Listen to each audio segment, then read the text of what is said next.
We're live. We are live. Ladies and gentlemen, I went and got us a broadcasting veteran. When I met this brother, he was a student overseeing the Brooklyn College radio station. Facts. Training his classmates in broadcast operations, figuring out the radio shows. Phenomenal stuff, man. He helped me out a great deal as well. He don't like when I say that. But I really don't, man. My guy, Ray Walker. Welcome, sir. What's going on, Will? How you chilling. doing, man? It's been a while. It's been a while. Been a while, man. Been a while. Probably since like pre-pandemic, of course, 2019 or so.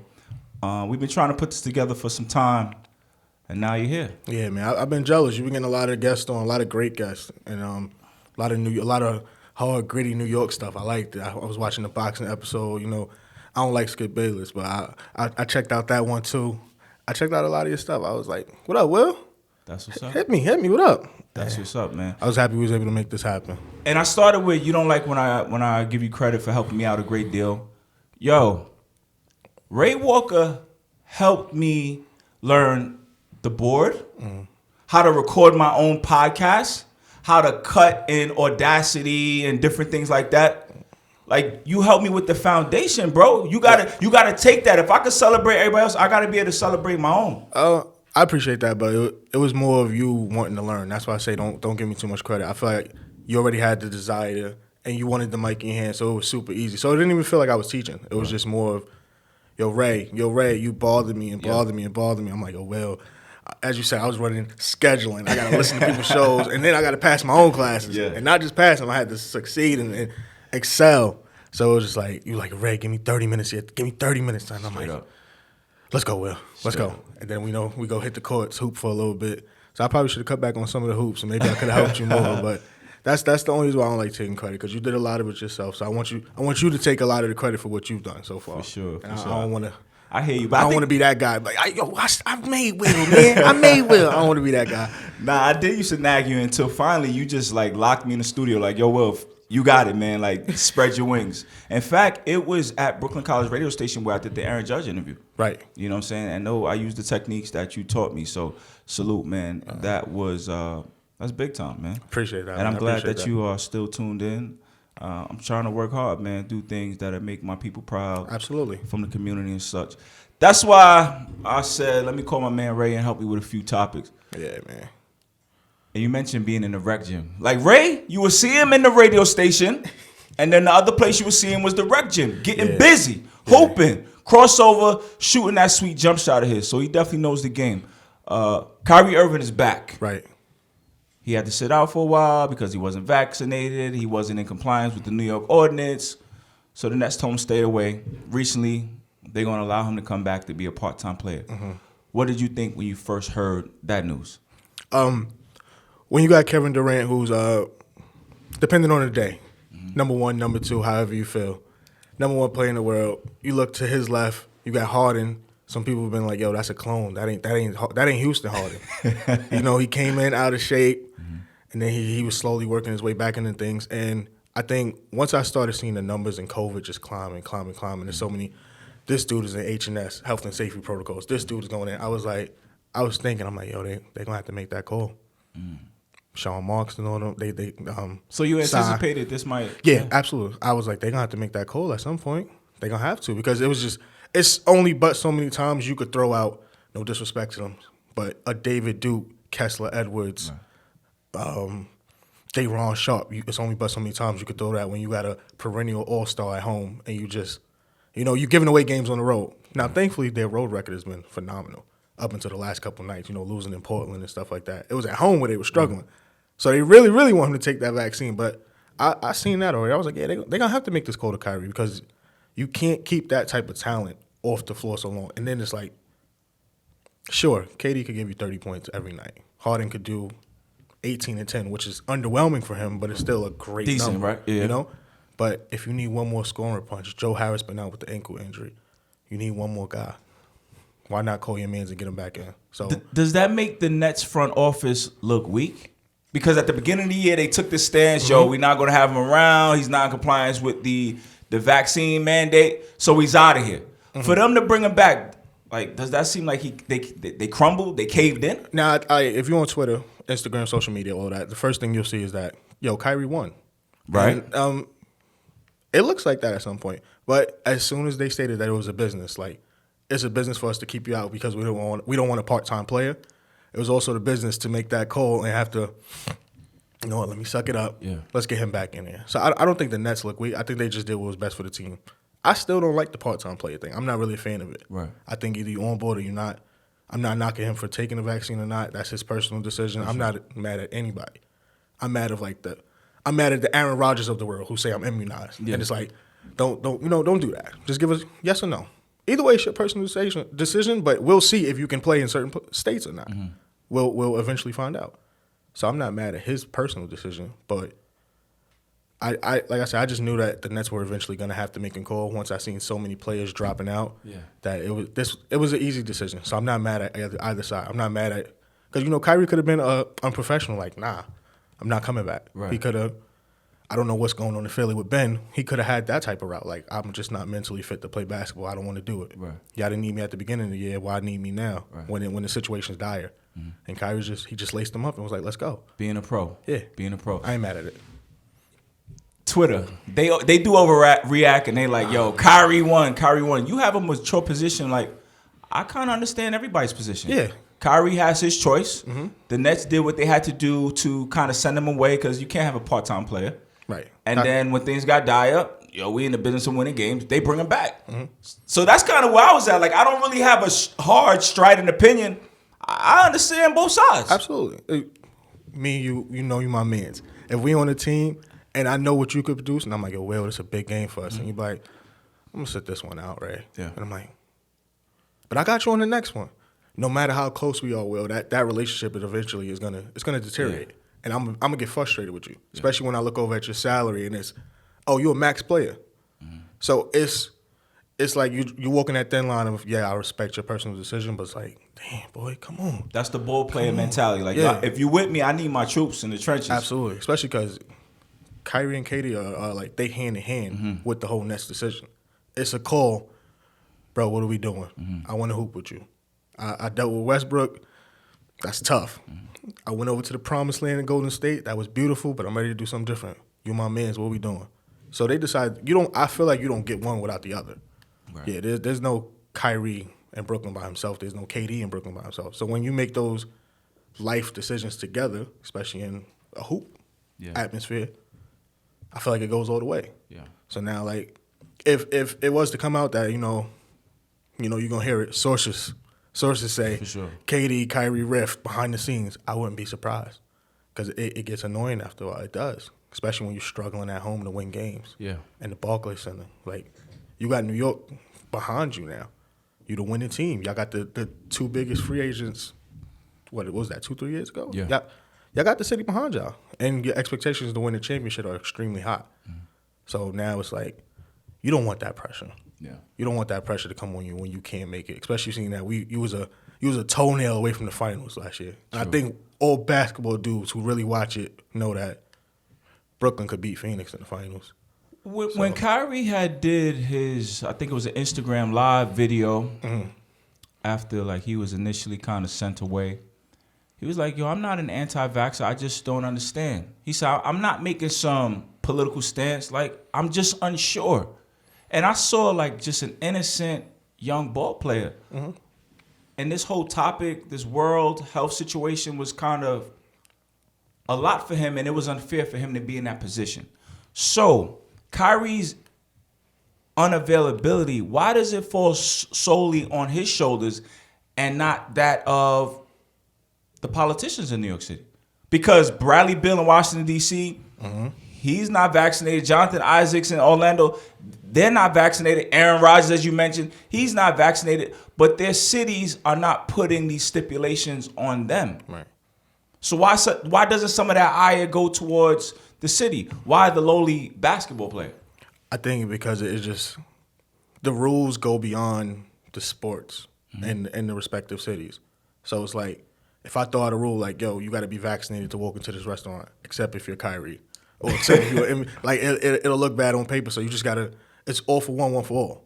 So it's those type of things. I don't understand an unvaccinated player from an outside state being able to come here and play. Like Bradley Beal being able to play at the Barclays or Madison Square. It doesn't make sense to me.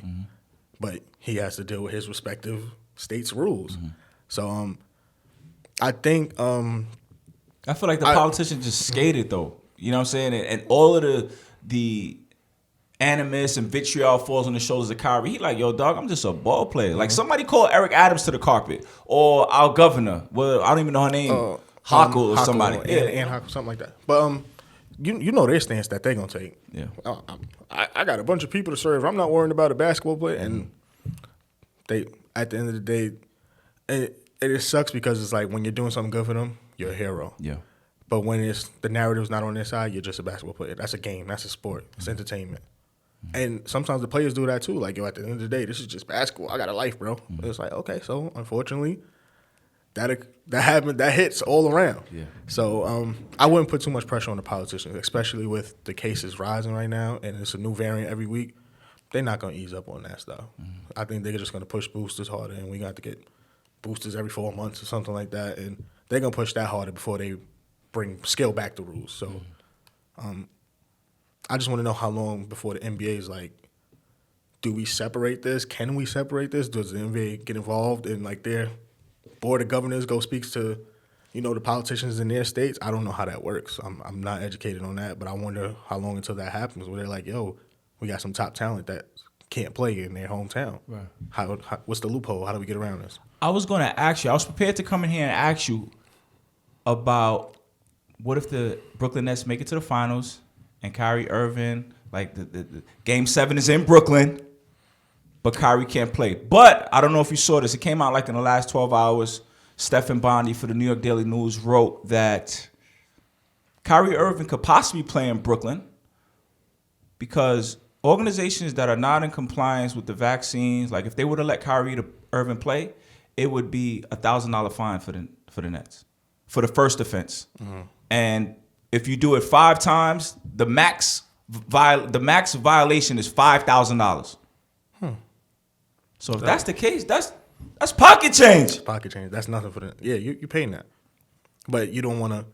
I think it just doesn't look good because you don't want to be above the rules. Yes. So I'm thinking they going they're gonna play by the rules for a while, but when we get to the playoffs, if what Stephen Bondi is indeed true and it does not change, Kyrie's not missing a playoff game. Yeah, they're gonna pay that. They'll pay that. That's crazy. And, you'll probably see a release statement from the Brooklyn Nets organization. Hey, we know the rules. Yeah. We're sorry about it, but this is what we're gonna do. Yeah. As long as Kyrie's not harming anybody, that would be a super tough take though. I think it might be a major PR hit. Yeah, can't lie. It might be a big PR hit, and they're just gonna have to. It's gonna be the basketball dudes like, do you understand though? And it's gonna be like, yeah, I understand. A championship might make it all better. Yeah, championship with no parade. It'll be the bubble Lakers again. Yeah. I just read that today. I just read that before you got to the studio, man. That it would be a fine. I'm like, the Nets organization will pay that in a heartbeat.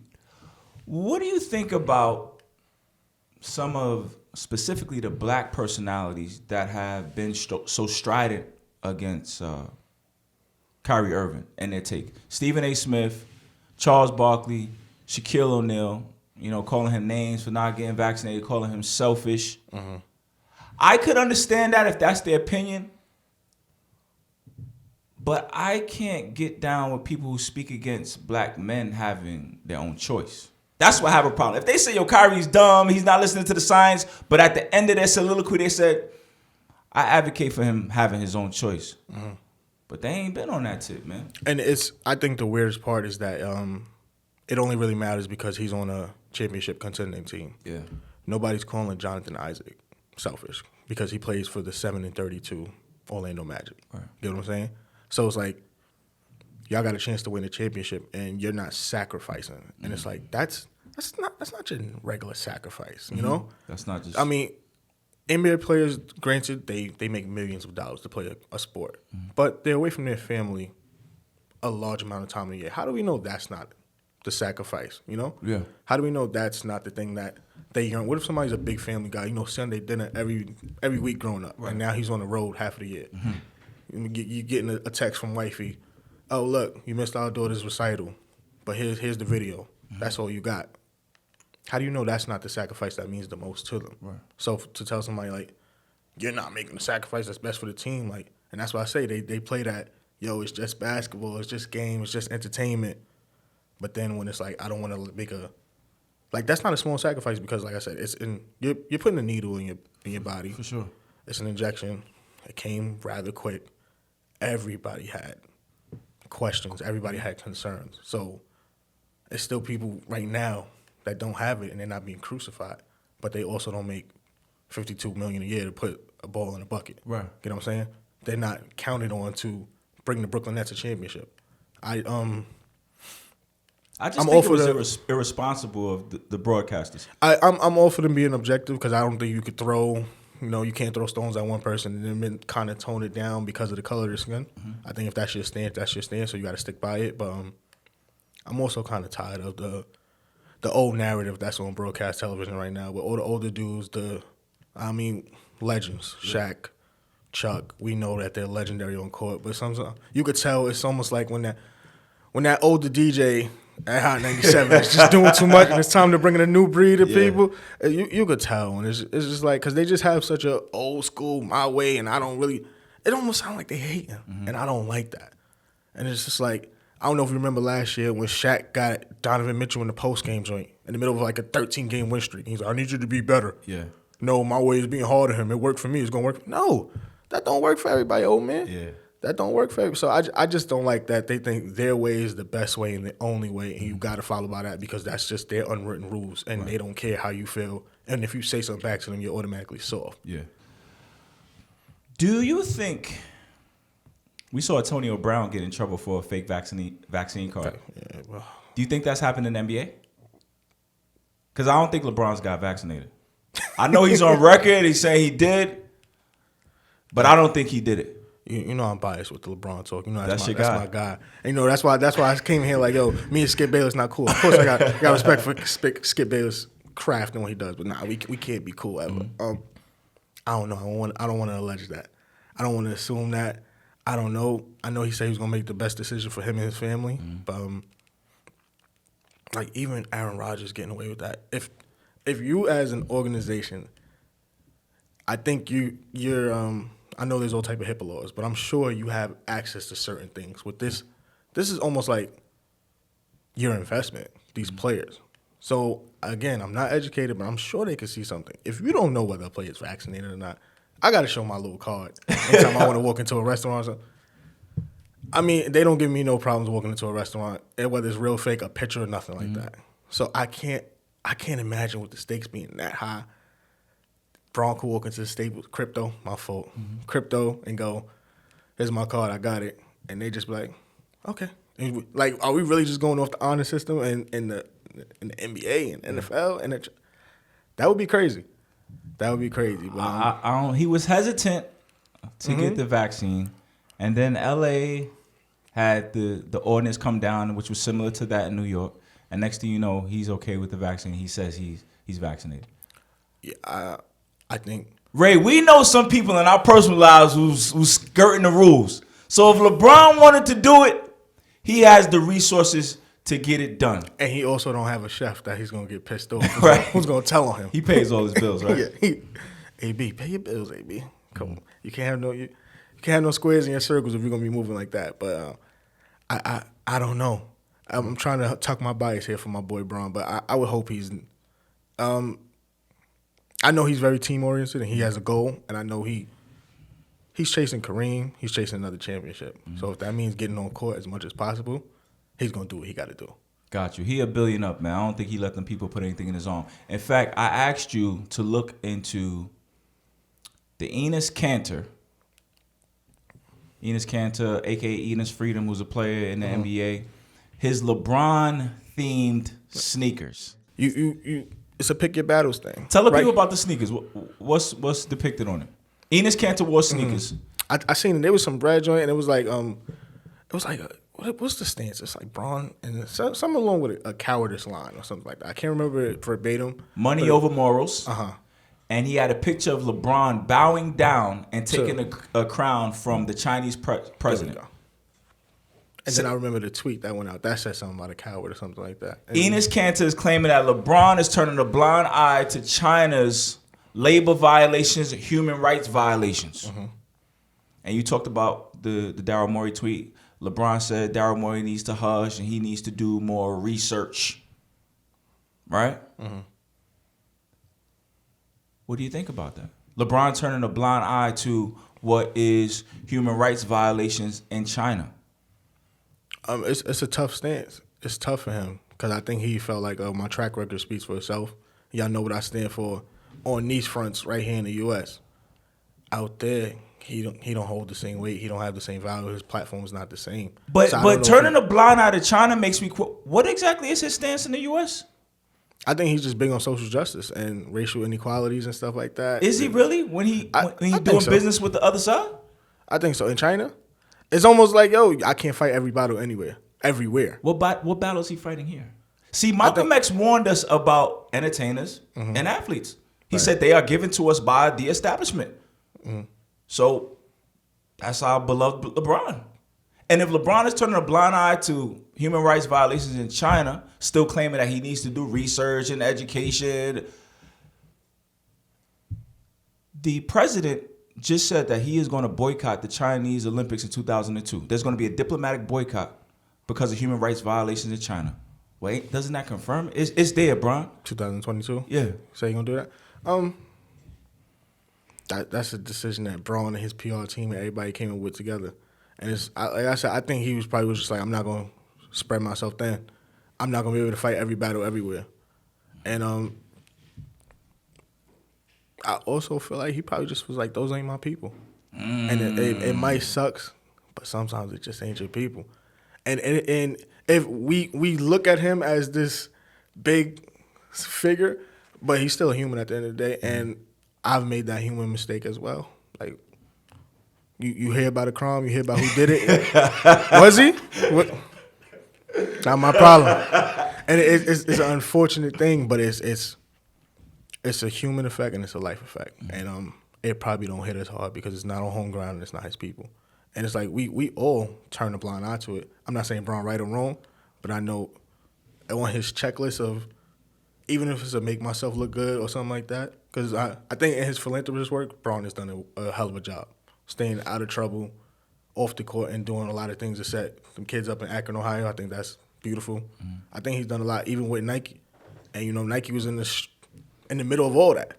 Because, their production, their label, all that stuff is in China, and he's at the head of Nike. He got a lifetime deal from Nike, saying that, you know what, we betting on you to never do nothing wrong in life and be the face of this company. So I think there was a power struggle in them rooms alone. Like, what we going to do to make me not look bad while y'all in the midst of looking bad? We all got to save face.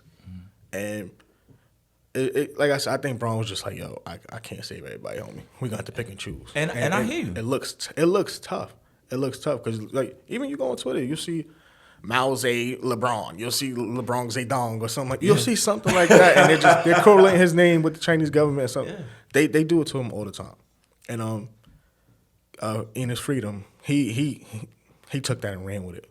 But on the other side, it looked like, yo, dog, you average like 7 and 7. Oh, let's put who Enes Freedom is in perspective. This is a man that spoke out against his own home government, Turkey. Against Erdogan, and he got banned while his pops was still there. He can't go back home or they're going to put him in jail. His family was in danger. He hasn't spoke to his family in years. The more he keeps talking, but he's willing to risk that. And he's exposing Braun for not being willing to do so. And you make good points. LeBron, he's just a basketball player. He got to protect himself. Cool. But I think he gets a lot of credit for being a social justice warrior. Credit that they don't give to Michael Jordan. But I think they're the same. Think they are? Yes. LeBron is just operating in a climate where it's cooler to say certain things. But he's really playing it safe, similar to Michael Jordan. I think he's a little bit smarter in that case then. How so? I mean, we know what Jordan said. Politicians buy shoes too, and that was the worst time to say that line when he did say it. Jordan. So I think that was an ugly stain on Jordan's track record. And then it's hard. Jordan had like life stains with like the gambling debt and nobody not really knowing the true story about why his father was murdered on North Carolina highway. Like those life stains, it's a nasty cloud over him where everybody overly respects Jordan for what they did on the court, what he did on the court. But then when they look off the court, they don't really see it the same way. And then, his name is always tied up in some, he funds jails or something like that. Even though that's been like that's been a rumor for the longest. Jordan gave $2.5 billion to jails. Like that ain't really our man's. It's just like I don't think people look at Jordan's off the court stuff. They be like, nah, you off the court, you the sneakers, bro. You are the sneakers. You are the legendary 1 through 23. It got whack after a certain number, but you are the sneakers. Mm-hmm. I don't think people really connect to anything Jordan did off the court. But you could tell me, because I don't really know nothing that Jordan did off the court, man. I got you. LeBron also said that when he saw Enes Freedom, because Enes Kanter, he wore those sneakers in a game against LeBron, right? Mm-hmm. Celtics versus Lakers. And LeBron said to the media, like, I don't give people like that my energy. He also said that he saw Enes Kanter in the hallway and Kanter didn't say anything to him. To me, Enes Kanter don't have to say anything. He spoke already. He set off the opening salvo. My sneakers, LeBron James, money over morals, bowing to the Chinese president. He also went on to say LeBron shuts up and dribbles when the big boss says so, which is China. Mm-hmm. I sullied your name. Kanter don't have to say anything, LeBron, when he sees him. Nah, but you do. No, you do, Will. You do. Will, you can't put that stuff out there, and then when I'm right here, if I said something crazy to you prior to being here, and I'm here, and I'm just like, wait, Will, I'm your biggest fan, nice to meet you. You like, nah, come on, hold on, let me pull this up. This you? You can't do that. But I don't have to say anything to you because I know what you about. I'm talking to the world. Mm-hmm. I just expose you, and that's why I bring this stuff up, because LeBron is a young brother from Akron. He's done an amazing job. What I'm fighting for is the eyes, ears, and hearts of the young people. These shouldn't be your heroes. It's really tough to say. They work for the system, Ray Walker. But what is that? What is what? What is the system that you speak of? Institutional powers, NBA, Nike, institutions that are in place to keep us under their thumb.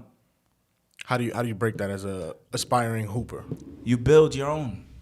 So in some form or fashion. You was with Kyrie when he was like, yo, if we all dip and go build our own, we could do it. Absolutely. You think they got the backing and funding to do it? Absolutely. They don't have the knowledge of self. They don't have the fearlessness. Mm-hmm. You see,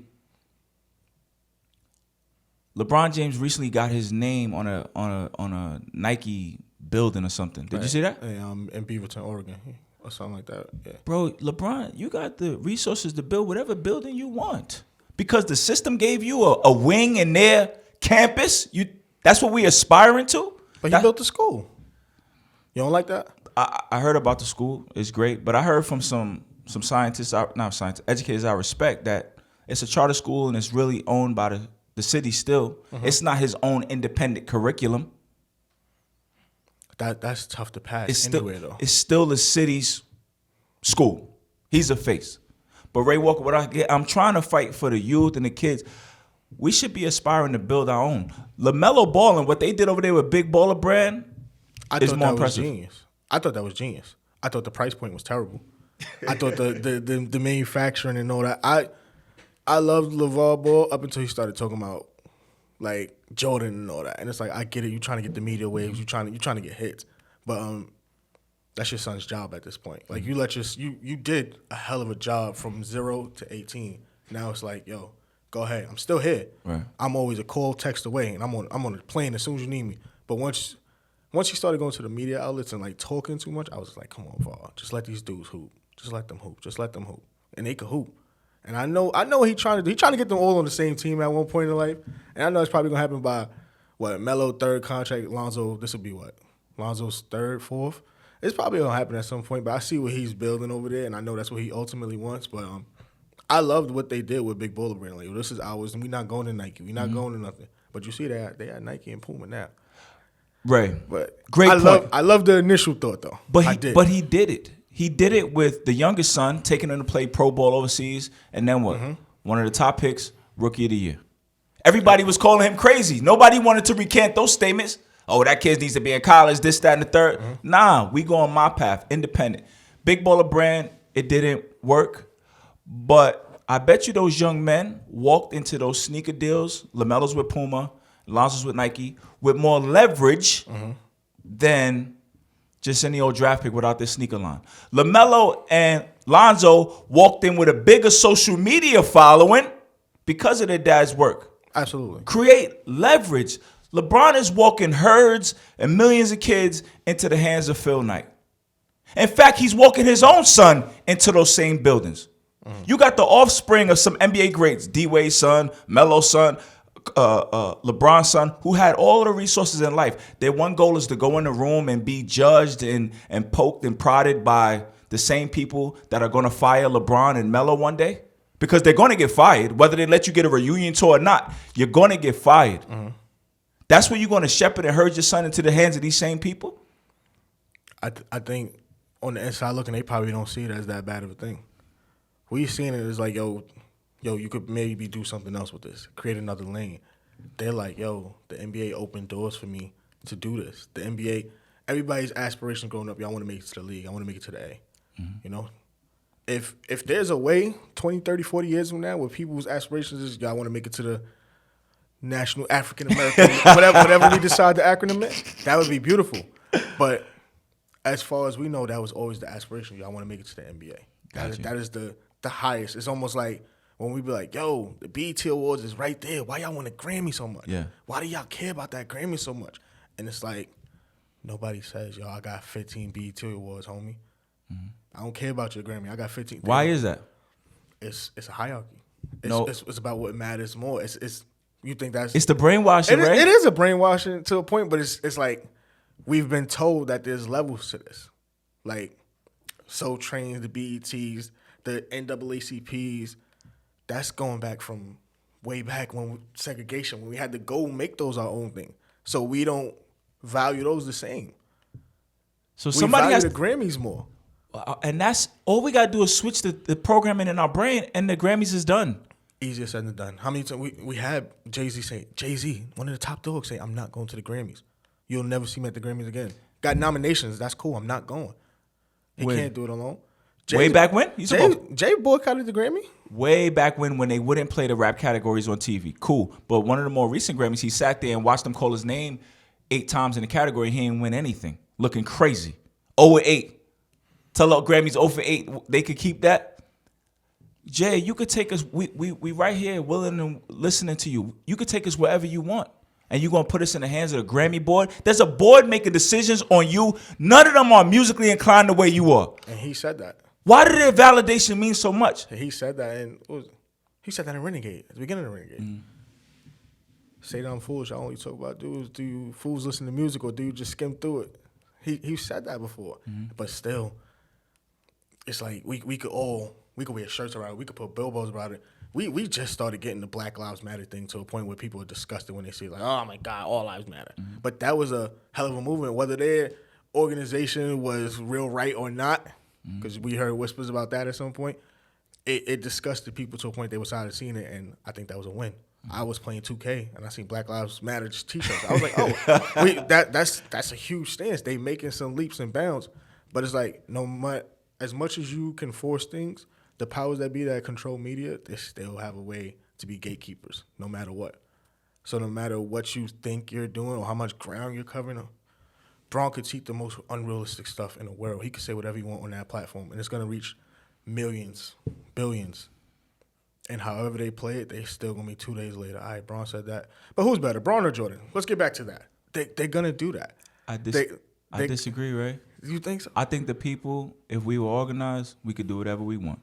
Another case in point with LeBron James. LeBron James, all the resources in the world, the ability to tell stories the way he wants. What does he do? He takes more than an athlete to ESPN. The same media outlets that want to control. That's what Uninterrupted. Huh? Uninterrupted. That's his media group. He took it to ESPN. It's on ESPN Plus. Okay, yeah, right, yep. Kevin Durant took the boardroom to ESPN Plus. Why don't you go build your own ESPN? Ray, we brainwashed, and that is the key. Until we free our minds, Our oppressor ain't going to free us. They going to control, pick, and price. They canceled Kevin Durant's boardroom on ESPN Plus. Dog, you got the resources. I thought I just seen one with him the other day. Nah, how recently it got canceled? Oh, it got canceled maybe in 2020. It got canceled from ESPN Plus. He might have took it somewhere else, but ESPN said no thanks. Why you running in the same buildings when you got a problem with them talking about you and different things? Ray, it's just a brainwashing, man. And that's why I talk about them, because I'm not talking to LeBron like Enes Kanter. I don't feel he owed anything to LeBron. I'm talking to the youth, and I want them to understand success and freedom could be something else. Mm-hmm. You ain't fly because you got on somebody's Nikes or European clothes. You could be fly. You got your own joint. We brainwashed, man. That's my humble opinion. But to bring it down, you think Braun is one of the biggest perpetuators of that? Absolutely. Malcolm told us. LeBron is given to us by, hate it or love it, he was given to us by the system of white supremacy. Flat out. ESPN, Nike, who else he with? Coca-Cola, who else he with? He is promoted by them. He's not self-made. He wasn't on a soapbox in Harlem like Malcolm X or Adam Clayton Powell, Dr. King. No. That also wasn't his aspiration. His aspiration was the hoop. Oh, and that's fine. So you don't think that creates a different path to the top? Like Malcolm and Martin and all those dudes, they was like, this is our path. I'm a social justice activist. Mm-hmm. This is what I fight for. Braun was like, I want to hoop. So in order to rise in those hoop levels, you got to get a high school game on ESPN. He's entitled to that, Ray. But what I'm saying, he shouldn't be the voice for the youth and talking about building. No. You got to watch the Brother Nuri podcast, my man from the Nation of Islam. But ultimately, LeBron James is promoting the message of the NBA and its board of directors and its owners, because they greenlight everything he says. Because if he speaks out of turn, they're going to spank him and tell him to reel it back in. So really, it's not LeBron that's speaking. It's those corporations that he's partnered with. That's not his voice. He's the face, and they put his face out to manipulate us. But ultimately, they greenlighted. That SB speaks that they had, him, Chris Paul, Carmelo, D. Wade, right. ESPN made them rewrite it to fit what they wanted to say. So then who's going to be that? Who can be that guy then? As you said, there's no Ray Walker. I can, but I'm who from that from that large platform can be that person. You're saying nobody in the NBA could do it. And that's why, that's going back to what you said about athletes and entertainers. They can't be those people because they always going to have to answer to somebody who signs their checks. The people on the ground level. Ray Walker. Like all of our civil rights guys and these people, they weren't celebrities. They built the following, and then they forced the establishment to bend. Martin Luther King was sitting in the White House not because they propped him up, but because he had the people behind him, right. And the establishment was forced to listen. Right. So when I say Ray Walker, I'm not joking. When I promote you for being a radio personality and somebody that was in charge of a radio station, like that's the beginning to building an independent nation. You could build an army and walk into any building and get what you want. Okay. I see what you're saying with that, but I think going back, that's where they're going to draw the line between, I'm just a hooper, man.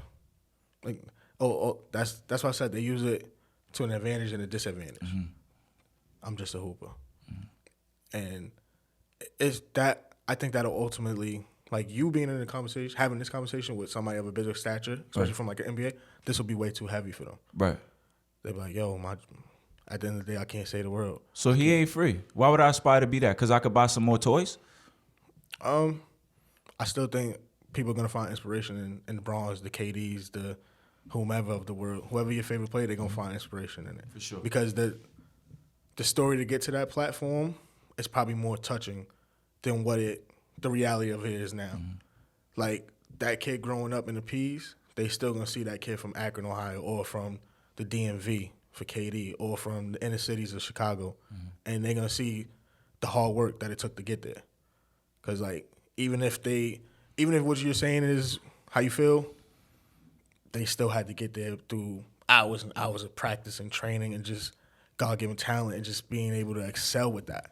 So I think people, especially people growing up, they're gonna relate to that and find an inspiration from that. So it's gonna be hard to pull people from what you're saying and be like, don't glorify them for what they say once they get kind of made. And that's what I'm kind of taking is what you're saying. Like, you got to respect their process to the top, but once they get there, that's not the people that you want to idolize. Got you. I got one last piece on that. I had braces a few years ago. My orthodontist, he was a big-time basketball fan, big, slim, white guy, cool, Dr. Goldstein. We was talking about basketball, and he says, yeah, I play basketball once a week at my friend's house. Different bag. I said, is your friend somebody I should know? Like, are they a celebrity or something? Like, nah, just a dentist. They got a basketball court in their house. So all the hoopers I know, none of us got a basketball court in our house. So if basketball is what you want, you could put all that energy, effort, and grinding and stuff into building a business and then build a basketball court in your house and play ball all you want. You can build an app and be a good billionaire and buy an NBA team and have all the freedoms you want. What I'm saying is there's a cap on our desires and goals, and LeBron and KD are the face of that. When they sit there and praise like, yo, I made it. You made it where? To be judged and analyzed and evaluated by people who don't have half the skill that you have, and these owners who hand over the businesses to their sons. And now you're going to turn around and hand your kids to that same conveyor belt? Ray, we just got to open our minds. That's all I'm asking for. I think if you ask them, they'll probably do it all over again, too. Only because they did it to the point where they excelled, and now they can take care of their families for generations if they do it correctly. So I think coming from their humble upbringings, it's hard to tell them kids no. That's fine. Why, if you see now, we got those like overtime elite things coming up. We got all these type of things, but it's like, yo, pay these high school kids from now. We got the NIL deals. Get y'all families out the slums from now. Build your Mikey Williams. Built a huge high school, I don't know if you know him, high school hooper. Built a huge platform for himself to the point where like his game is now second to what he is as a platform. So it's like they're creating all these things where it's like in different ways, but the impact is always going to be the NBA. As much as you may not like it, I think the impact and the end goal for a lot of people is always going to be. It may happen after we long and gone, man. Yeah. Where it's like something that's equivalent to the NBA, and it's like, yo, you can either go here or go here, and it's not looked at as a second fiddle thing. But I think for now, end goal is always going to be in the NBA, and once you get that and you get Adam Silver at the bottom of your check, it's law-abiding citizen. You made a great point, though. You think KD and LeBron and them would do it again? Yeah, absolutely. And nobody blames them, right? Like, they were the ones that had to make the sacrifice for their family. But LeBron James used to play football. He said, my kids are not going to play football anymore because they're not in poverty. Like, that game was dangerous. He said, nah, they don't have to play football. Like, nah, we passed that. Why is that not the same message about basketball? Yo, I did this for my family to help them get ahead, and now they could go on and do greater things. You don't think Bronny should hoop? Why does it stop here? I think Bronny should go, him and Kyan Anthony and Zaire Wade should go create a bank and help, and then they can hoop whenever they want. You know what I'm saying? Why does it stop at basketball? That's the mess. That is dangerous. That's what I'm saying. LeBron denounced football. Nah, we ain't getting concussions. So why not denounce basketball? Yo, dog, I got to tap dance for these owners. Hell, I'm playing for Jeannie Buss, some chick that used to pose in Playboy. Did you know that? Nah, I ain't know I that. asked you to Google that when you leave. Your lovely fiance's in here. Google Jeannie Buss, the owner of the Lakers, in Playboy, and then you can show my man that picture. This is who LeBron, the great LeBron, is suiting up for, right? So why do you denounce football but not basketball? Why do we stop there? Oh, we made it. Nah.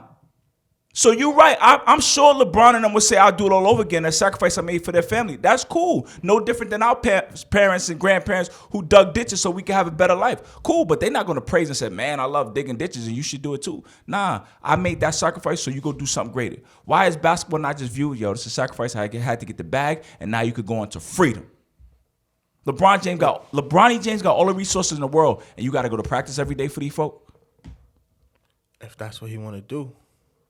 All right. What if his aspirations is that I want to hoop just like my dad? That's cool. It's I can't imagine. My father's near and dear to me. Mm-hmm. Our relationship has grown astronomically because of the sport of basketball. Mm-hmm. Tilden Park. He would walk in, yo, little Andy. I love that. I absolutely love that. And he wasn't no Bron. What's little Andy? That my father's name is Andy. Okay. Yeah. Oh. I was little Andy. I'm sorry. I was a little Andy. So it was like, yo, little Andy. And I couldn't hoop for the longest with them. I would be on the sideline catching rebounds. You know, in between games, I'd go put up 3-4 shots. Hope I hit all 3 so they could be like, oh, he could shoot. Pick him up. This ain't happens for years. So that was my aspiration. I want to hoop with my father. I want to hoop. Mm-hmm. So I can only imagine what that feels like on the grand scheme of things. You seen your father being this mega celebrity, and you just like, yo, I just want to, if that's our connection, I want to hoop. Mm-hmm. So I can't tell them not to follow that path of wanting to hoop as well. Go do something else. Because I don't know if you've seen recently, Savannah and Braun had the little sit down, and Savannah was like, yo, they was like, what you want for Braun? And Savannah was like, I want him to be happy. Yeah. Whatever his happiness is. And Braun turned and was like, I want him in the A. I want him in the A. So it's like, as much as, that's what I said, as much as you could try, like, your message is strong, and I get it. And it's just like, that ultimate end goal is gone. Until something happens, something comes, and something's able to pull it, that ultimate goal is always going to, for hoopers, it's going to be the A. Gotcha. It's going to be the A. Does Antonio Brown look like a happy man? I don't know what he is, and I'm concerned about that, brother. I really am. I don't. Yo, your man threw his pads off his shoulders in a game. I saw people on Twitter like, yo, you know how hard it is to get football pads off? I follow some people on the gram and Twitter, and as soon as it happened, one of them was like, yo, it's deeper than this. I'm with AB. And he took that stance immediately, and I was like, yo. And he's a prolific guy. He got a platform for himself and all that. He's one of Braun's guys. Mm-hmm. He took that stance like immediately, and I was like, what? Concern for his mental health? No, he said, I'm with AB. He was like, the story is bigger. Like, as he took off the pads, he was tweeting, the story is bigger. I'm with AB. I don't know what happened, but I'm with AB. And I'm like, yo, that's a tough stance to take without hearing it. So then, what's that, Sunday? By Tuesday, we start hearing, yo, they wanted me to play through an injury. And it's like, what was the injury? Ankle. I sent Bruce Arians a text, told him I wasn't going to be ready. They forced me to play. And then you look, the first thing AB doing going off the field is this. Yeah. Doing jumping jacks with a side. You know what I mean? He moving like this. And I'm like, that ankle don't look too bad, man. That's not giving me bone spurs coming through the come on, AB, what are you doing? And then it's like, so when he gave his side of the story, I think the world kind of peeled back and was like. And what is the story that he says he was in? They want him to play. He basically was saying that he was on the sideline. Mm-hmm. He told the wide receivers coach, or maybe Byron Leftwich, the offensive coordinator, yo, I gave it a go. It's not feeling good. I can't play through the pain in my ankle. Mm. Bruce Arians, head coach, got a wind of that and was like, AB, get your effing behind in the game. AB was like, I can't play through it. Arians told him, well, get the F out of here. Mm-hmm. Like, go to the locker room. You're done for the day. AB took that as, I'm done with the Bucks. Yeah. Rips off his stuff, start throwing stuff in the crowd. Your team is on offense. You in the other end zone. Brady don't even know why the crowd going crazy. He look up over the center. He like, oh, this the dude I just vouched for. Damn, look at this. It's going crazy. So I think once Bruce Arians came back and told his side of the story, and it was like, yo, this dude was 8 catches away from incentives. Mm-hmm. He was 100 yards away from another monetary incentive. He felt like he wasn't getting enough targets. Mm-hmm. He came in the halftime locker room, wilding up everybody. We had to calm him down. It's like, yo, did they just paint this narrative on this guy because we know that's AB behavior and it's going to be hard to go against that? Mm-hmm. It was hard to give Antonio Brown the benefit of the doubt. If you didn't rob a couple people and you didn't rob somebody one time and somebody like, yo, watch out for him, he going to rob that store. It's hard to be like, damn, he ain't robbed that store, did he? Yeah. But he's a convicted robber or something like that. It was hard to give Antonio Brown the benefit of the doubt, which was crazy. Because I'm still confused about what the story is. I'm super confused because I feel like it just died. And it's like Antonio Brown's a rapper now. I seen after he was at the Nets game. Yeah, that was like, gangster. Yo, dog. It was super gangster, but it's like, yo, your ankle story is not, the maths is not matter. How you at a next game the next day? But the incentive story is kind of bogus too, because they had a whole other week to play. He could have got 8 catches. That's why it's I don't know, and I hate to I keep saying the Twitter and Instagram stuff. I'm there a lot because I just like to see what people are saying. I don't argue with nobody on them platforms, but I just like to see differing opinions to help with my own and get it a little educated. So what side you on? I don't got no side on this one. I was a little embarrassed for AB because it's like, yo, dog, if this is CTE or you need mental health, I'm big on mental health. As you said, my fiance right there, she's helped me with that, with my own. I'm big on it now. So it's like, yo, if something's really wrong and you got the funds to take care of yourself and really do it and really care about it, like, you wrong if you're not doing that, dog. You wrong if you're not doing that. And if your circle's around you and they see something's like your mental health not right, they wrong for being yes men. And like his story broke a while ago with his the mother of one of his children and him being abusive. Right. And he had a domestic violence joint, and that kind of got swept under the rug. And they was back together, smiling on Instagram. A week later, we see a lot of cases like that. But it's like, yo, what happened? But why is this reoccurring theme with you? And it's like, then I wondered, like, yo, did he not trust like white coaches or something like that? Mm-hmm. What's going on there? Like, what? Like, because he said it. I don't know. He went on the podcast afterwards and was like, Tom needed me. Mm-hmm. I didn't need Tom. I was his friend because he needed me to hoop. He needed me to play football. I shouldn't say hoop. That's some down south joint. Yeah. They say hoop when they talk about football. But he was like, he needed me to play football. Was he really my friend? He said Gronk had a incentive lace deal that was guaranteed. I had to go in there and call my agent and tell them, can I get $2 million guaranteed from y'all? And they said no to me. How am I really your friend if you're not vouching for me? And it's like, yo, AB, your track record don't help. You played one game in the Patriots uniform. You had a domestic violence thing. You got dropped. You didn't even get a game in Oakland with the Raiders, and then you was running around half naked in your backyard like, they released me. Like, you just signed over there. What you mean they released you? Yeah. So it's like, and then it's like, Mike Tomlin is like, I feel like one of those coaches. I've never been a Steelers fan, but I'm always rooting for the black coach and Mike Tomlin. Mm-hmm. I like Mike Tomlin a lot. Never had a losing season. He don't get a lot of credit for what he's had to deal with all types of roster shakeups. The only person that's been consistent is Ben Roethlisberger. Mm-hmm. And even that was Mason Rudolph and all these other dudes from one year. And it's like, yo, you gave Mike Tomlin hell towards the end too. So now, like I said, I'm wondering if we're looking at a CTE case right in front of us. But it seemed like he was on his best behavior last year when he was hanging on by a thread in the league. Yeah. Tom Brady gave him another shot in Tampa Bay. And he behaved then. And it's because they also had a three-headed monster. They had Mike Evans, they had Chris Godwin, they had Gronk. He was just going to fit in. Now you're down Chris Godwin. They just lost another wide receiver? I forgot. But Skip and Shannon say, like, it seems like when he's needed, when he knows that he's needed, that's when he misbehaves. But why? And that's something up here, though, Will. That's something up there. I hear you. Why he's an unsympathetic hero. You know, if he is, he's the last guy that people want to hear from because of his reputation for being a bad guy. And that's why I'm like, yo, I need my man Ray Walker because I'm confused. I don't know what to think. He's a jackass. You can't perform like you can't rip your pads off and walk off on your team. Nah. But will your stance change if you find out that his team was forcing him to play through an injury that was really nagging him? And Bruce Arians told you, get out there. I don't care what's going on with you. You better get out there. If you're on these sidelines, you playing.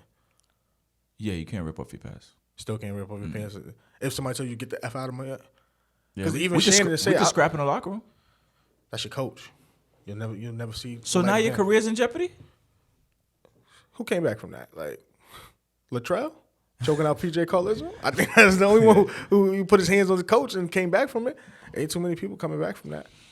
And you know, AB's, I use this word lightly, AB's ignorant enough to put his hands on Bruce Arians. If he really mad, he'll do it. So it's just like, I was so confused by that. Yeah. But I'm still waiting for a story. Sorry. No, I'm still waiting for a story to break where we get what really happened. And it's like, I don't want to jump to believe Bruce Arians and the Bucks organization, but I also can't give AB the benefit of the doubt yet. Right. And Tom is tight-lipped on it. So it's like, somebody got to give me something. Yeah. Tom always been militant, though. He ain't going to do that. He ain't going to tell us nothing. One thing I do hate is hearing the story of, like, the benevolent white man. Tom Brady and Bruce Arians gave him a shot, which they did. But let's be frank, they gave him a shot because he was one of the best wide receivers. Yeah, they gave him a shot because of his talent. Yeah, like, everybody got something out of it. But he also was they got a Super Bowl out of him. Mm-hmm. But I will say, we wouldn't sign him. Me and you right now. If me and you were starting a flag football team, we wouldn't sign AB. If I could get him on a cheap and possibly win a championship, yeah, somebody going to take a shot. Let me ask you this, Ray. Do you think it was CTE going way back to his misbehaviors in Pittsburgh? Because my issue is when a brother act out, we default to, man, CTE, man, there's problems. No, we can be able to hold him accountable. He's a jackass. I think he's a jackass too, but So going back to Pittsburgh, do you think there's CTE then too? Now, somebody did a study. They say a lot of his behavioral issues have come after that Vontaze Burfict hit. I don't know if you remember that, but he was going on a slant route over the middle, crossing route. Burfict took a shot at him, whiplash, head trauma, all of that. He got kicked out of the game that game. He got kicked out. He got suspended for the next game. Playoff. Well, I don't even think he got suspended for the next game next season because they got eliminated. But people have done studies and say, yo, Antonio Brown has not been the same perfect person since that game. Wow. So that's why I say I wonder if it's CTE. That's deep. Because that was a hell of a hit. That wasn't your normal concussion hit. That was like blind force, two human bodies, a violent meeting in the middle, and one of them being totally unaware of the impact that was coming his way. That's why I say, like, that's why I attribute it. Me personally, only me, not nobody else. That's why I attribute his problems to CTE. Gotcha. I think something happened from that hit and every hit after that. And that's why when like, even going back to when you said Braun is like, yo, dudes, my kids is not playing football, I get it. That is a extremely violent game, and there's no way to fix it because it's almost America's pastime now. Like, baseball's out of here. Everybody, that's America's game is football. I love football. I enjoy it every weekend. I'm a Giants fan, so I'm struggling right now. Yeah. But I cannot tell you there's not a Sunday where I'm not enjoying the 1 p.m. or the 4:15 slot of games. There's no way to fix football and save these people's lives. It's like, I hate to tell them that you know what you signed up for because that's a terrible thing. And it's like we had this, Will Smith played in a concussion movie. CTE is like at its all-time high of like people acknowledging the effects. People send their brains off to Boston to be studied after they passed.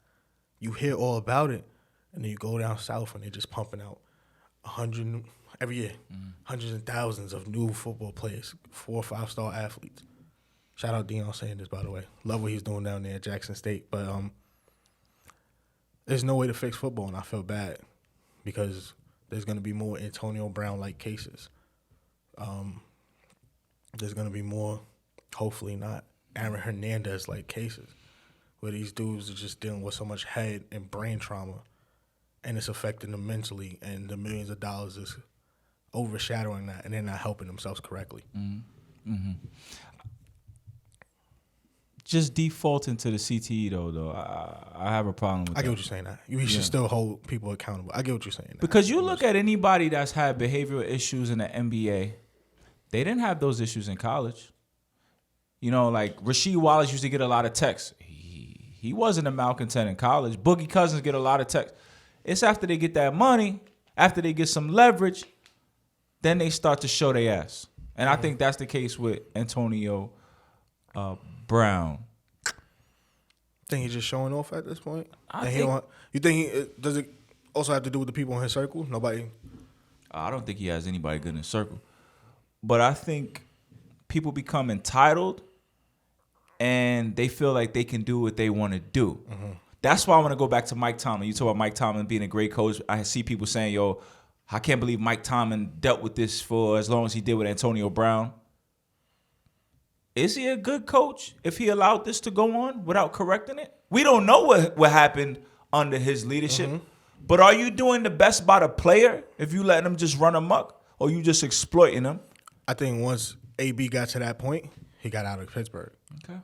So he didn't really get this full version of AB. He might have had a little outburst here and there, but at the same time, that boy production on the field was unlike anything we've seen. We talking about 120 plus catches, 1,800 yards, 10 plus touchdowns in multiple seasons. He's breaking his own record every year, so you could kind of turn a blind eye to that.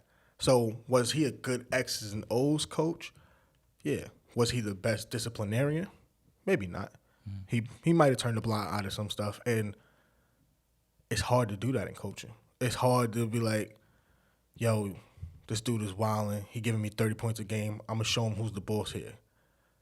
Some people be wanting to be labeled as the player's coach, and that's what Bruce Arians is like. Oh, he's a player's guy. He's going to have your back. He's going to, Some people want that label. Some people want to come in stern, and then they end up rubbing dudes the wrong way.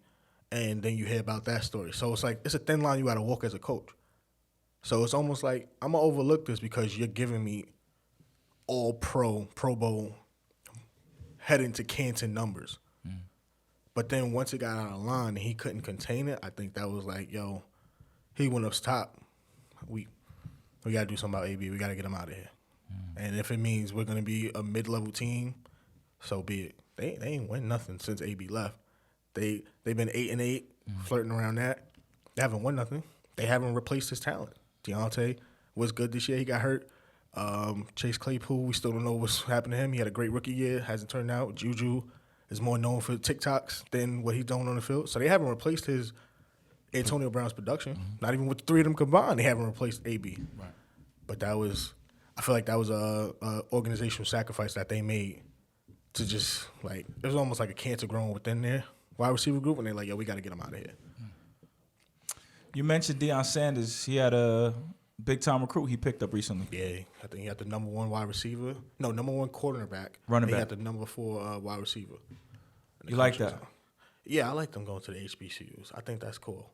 Man. I bring that up, going back to the LeBron conversation. That's the way to do it? Just turning the switch. Everybody is celebrating the fact that some black folks decide to go to a black school and not go into a powerhouse. Mm-hmm. What you don't understand is those powerhouses were built by black people. The Alabamas, the Clemsons, the Florida States. You have the power, you. So we send back black people like, oh my God, I can't believe we went to HBCU. That shows how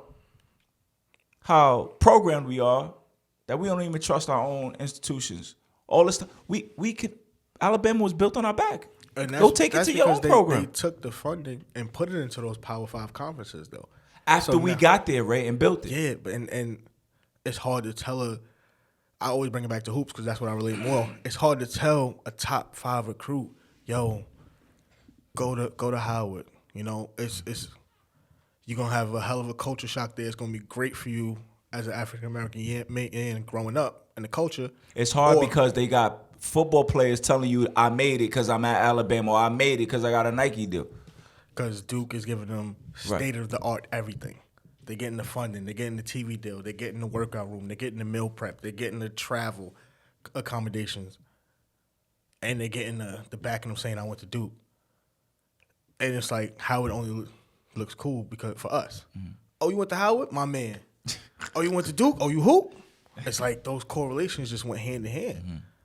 So, like, and there's been stories like McCord Maker, he tried to go to Howard, and it hasn't really worked out for him. We talking about a top 5-star recruit he was recruited by the Kentuckys, all those dudes, and now he go to Howard, and he was like, I'm changing the idea of what it's supposed to be, and then it don't work out, and people, they lose trust in it. It's like, all right, that was a cool stance, but I'm going to go send my dude over there. But now that's what I'm saying. If Deion does that, where it's like it's being celebrated again and it's starting to take headlines, and it's like, yo, more of the African-American dudes are going to the Jackson States, maybe then the Gramblins will start tripling or any of them other HBUs, and they could start having – that'll become the power conference. That would be dope. But it also took Deion going over there and being a huge face and being able to sit into a living room like this and tell you, yo, why your son needs to come to Jackson State with me. But Ray, the only thing that's stopping us is the mind. That's all I want to highlight.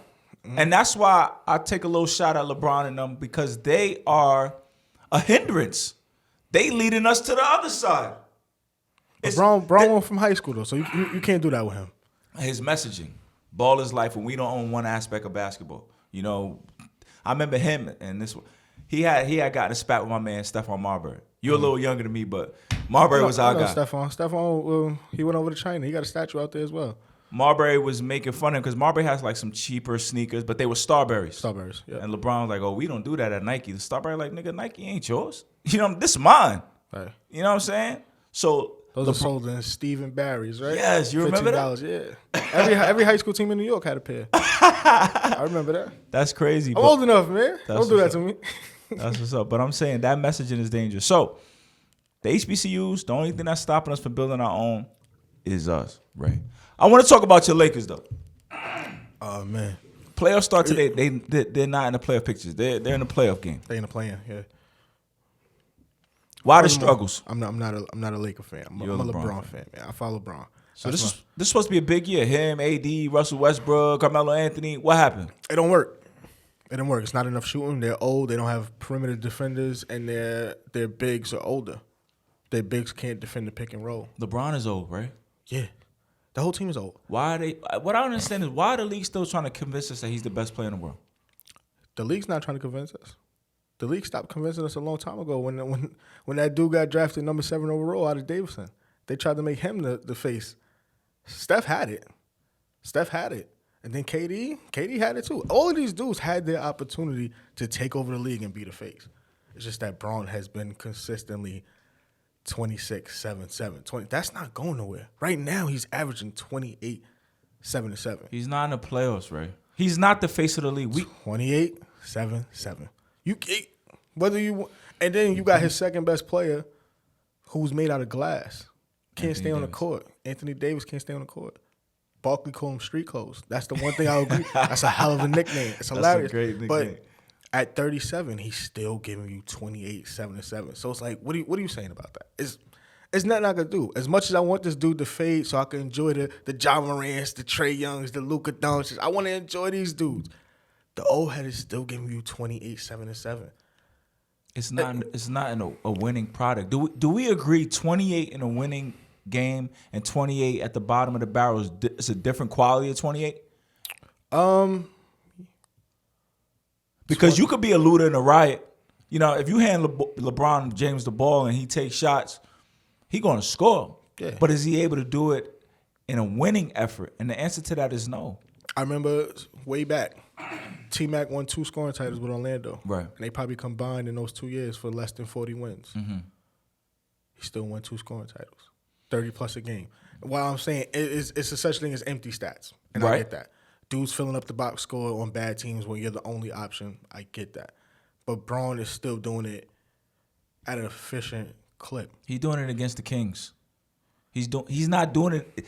He's no longer the Thursday night matchup against the Greek Freak or KD and giving you that performance. He's a looter and a riot, right? But he's still doing that, though. Look at you know what's scary? It's actually been the schedule so far. The Lakers have had a cupcake schedule, and they still have underperformed. I will give you that.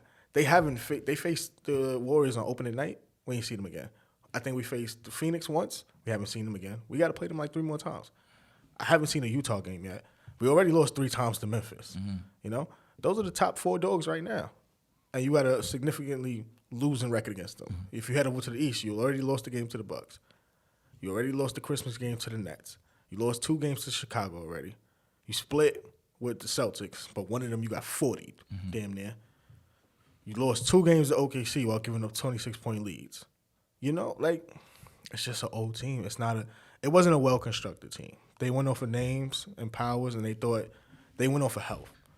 Would I think they would be in the same position if Anthony Davis and everybody and maybe Kendrick Nunn was there and everybody was – if you took off the game slides and set everybody injuries to off, they probably would be like 6, 7 games over 500. They would be way better than where they at right now. But they haven't had no cohesiveness or chemistry all year because their lineup has been a rotating door. But LeBron is supposed to be the chemistry set, and Just get him with LeBron and everything will be all right. And that's why I get frustrated when people try to scapegoat Russell Westbrook. He's turning all over the ball too much. It doesn't work. You hoop though. You hoop though, Will. Okay. You know Russ is a problem. Russ in a team environment where he has to share the ball with other superstars is a problem. Ray, we knew who Russell Westbrook was coming into the season. And that's why it was a terrible signing. Genie Bus and Rob Pelinka, that was terrible. Braun, if you signed off on that 80, that was terrible. So now this is what y'all dealing with. That was terrible. You had Buddy Hield in your back pocket. Buddy Hield shoots 9+ threes a game, and he's going to make 4 or 5. And he's getting passes from Braun on the perimeter, driving kicks, or he's getting an AD post kick out. So why would LeBron sign off on this? Ego. How so? It was an ego trip. And it's kicking his ass right now. And I hate to say that because I'm a Braun fan. Why you say ego? Well, he wanted to show that he could win with Russell Westbrook? Absolutely. And KD, you can't win with Russ. You ran to Golden State to go play basketball the right way? That's what KD said. Yo, when I went over there, I wanted to play basketball the right way. It wasn't dudes who could do that where I was at before. I wanted to play basketball the right way. Yo, you ran to Golden State because you couldn't win with Russ, and that was prime Russ? Yo, Harden, you couldn't win with Russ, so you had to beg to get him out here after you couldn't win with CP or Russ? So now you on the Nets? Bill, y'all was in a playing game with Russ? Yo, I'm going to show y'all what y'all could do with this dude. No, you got him, you turned him into a shooter. He's a spot-up shooter now. Yeah. Who's shooting 20% from 3. You can't win with that dude. So, Braun ego trip. I'm going to give you the Michael Jordan-LeBron comparison now. Jesus Christ. I hate this. Ray. Once you hit me with this, I got one back for you. So go ahead. Russell Westbrook is exactly who we all knew he was. Mm-hmm. He turns over the ball a lot. He takes tough shots. I've never seen LeBron challenge him in a verbal confrontation. We never heard anything in the locker room. Like, if you're trying to win games, that's required. Like, this is your teammates. Like, where's the confrontation? Where's the challenge? Yo, Russ, you can't take that shot. Yo, Russ, you can't turn over the ball. Michael Jordan, we hear about him getting the teammates' ass. Even physical confrontations with Steve Kerr. And that's why I feel sorry for Westbrook at times. He learned, KD used to always say, oh, that's my brother. And then he learned that he's going to Golden State on the internet with the rest of us. Like, dog, if you have a problem with him and how he plays, confront him. He had weak coaches, Scotty Brooks twice. Scotty Brooks ain't no type of leader. Phil Jackson and them used to challenge people in the media. Yo, Michael Jordan. Yo, Larry Brown used to challenge Allen Iverson. Yo, Russell Westbrook has never been challenged, and I feel sorry for him. And LeBron, if he never confronts that dude, that's soft. Like, Braun don't rule with an iron fist. Braun's the job is to get it done, Ray. By any means. Braun's the motivational speaker behind closed doors.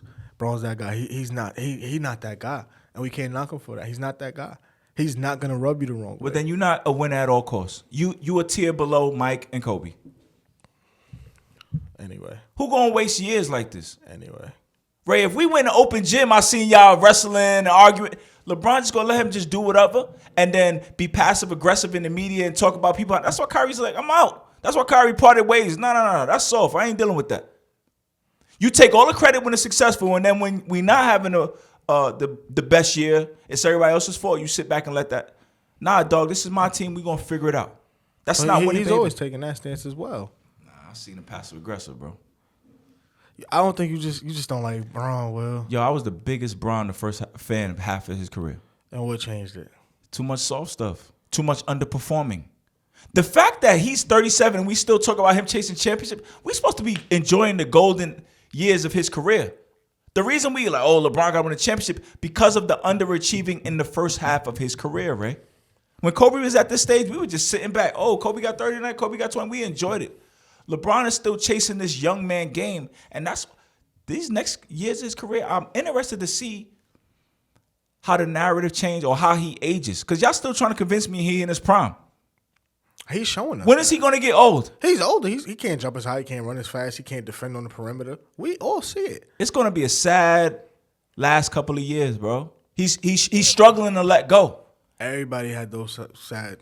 Nah, we enjoy Kobe. Nobody was expecting Kobe to win championships because he did it in his prime. LeBron left too much money on the table, literally and figuratively, with championships and giving up deals so he can have all the best players in the league on his team.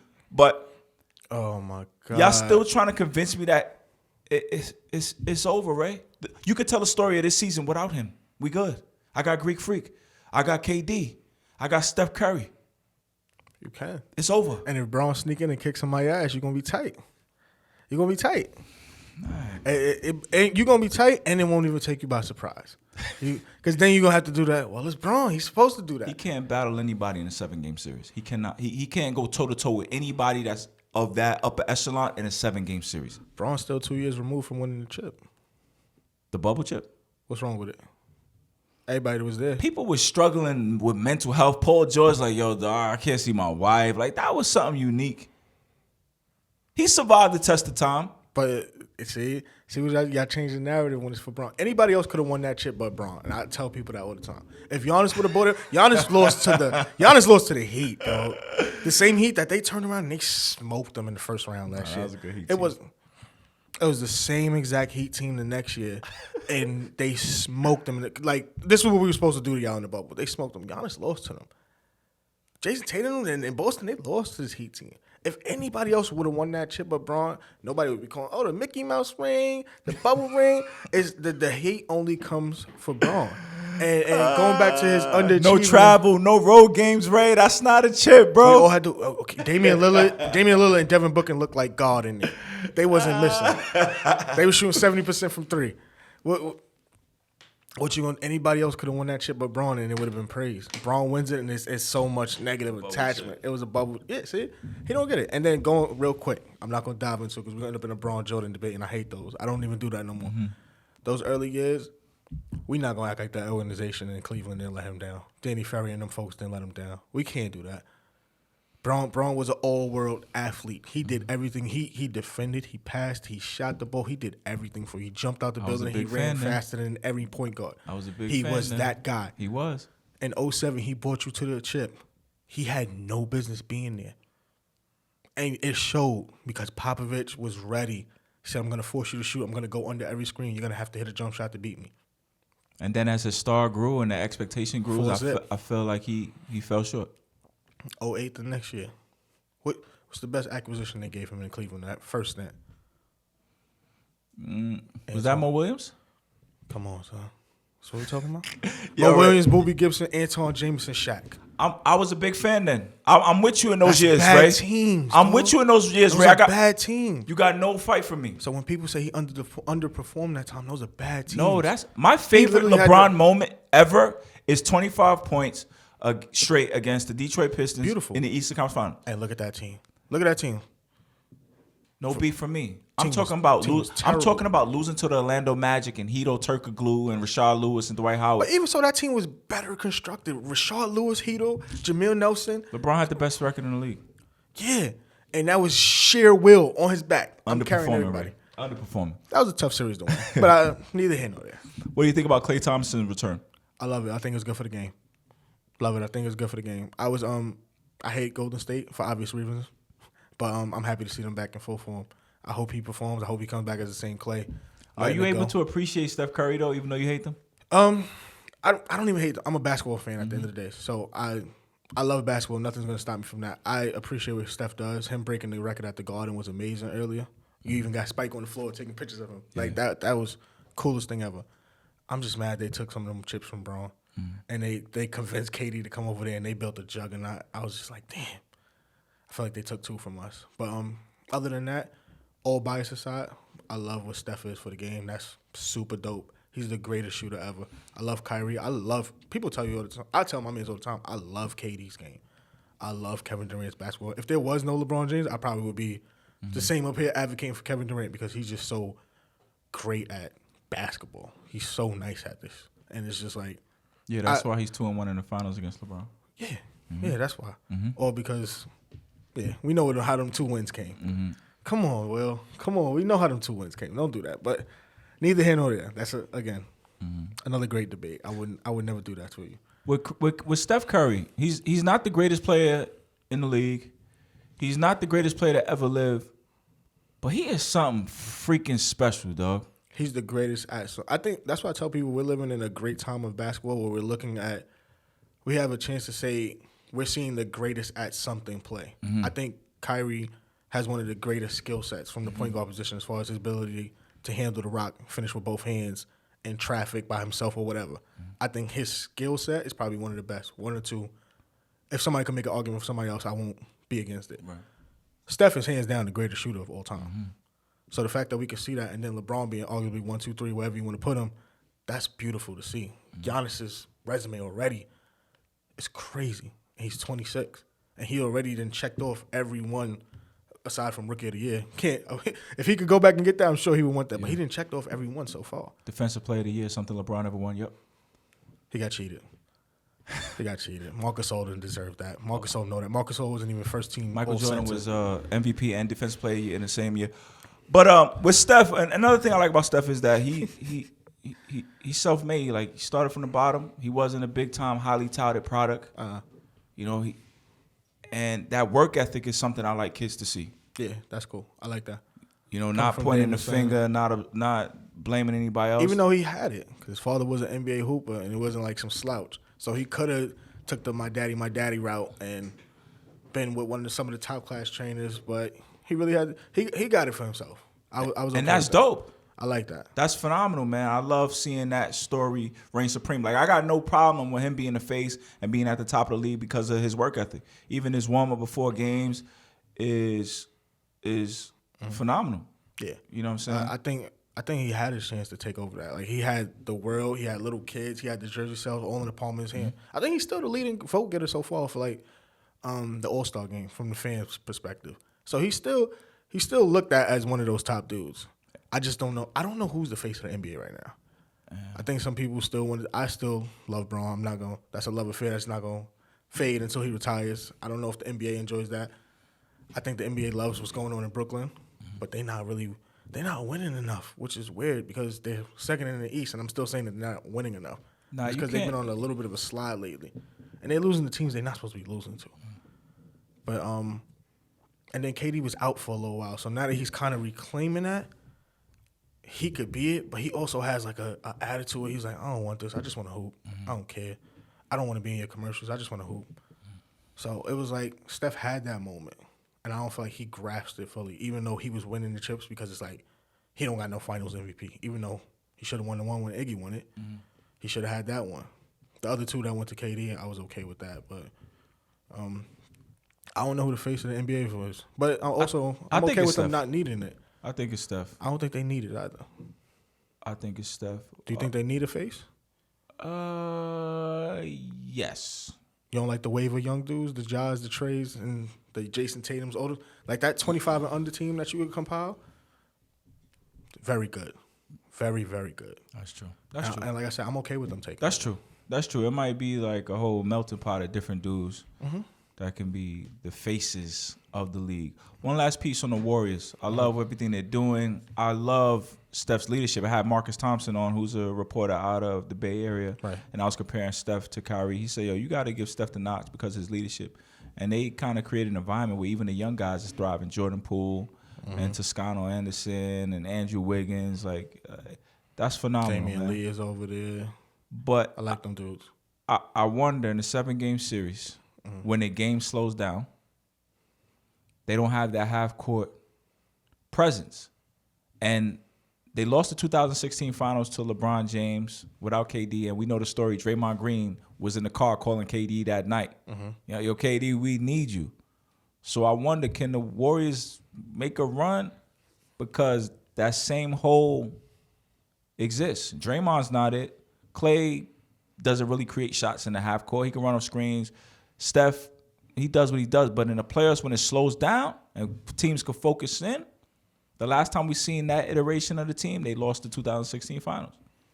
I think it's because, like, Steph is still like a 6-foot point guard, 6'1", 6'2". He's still like that point guard. So, like, and he's not an above the rim player.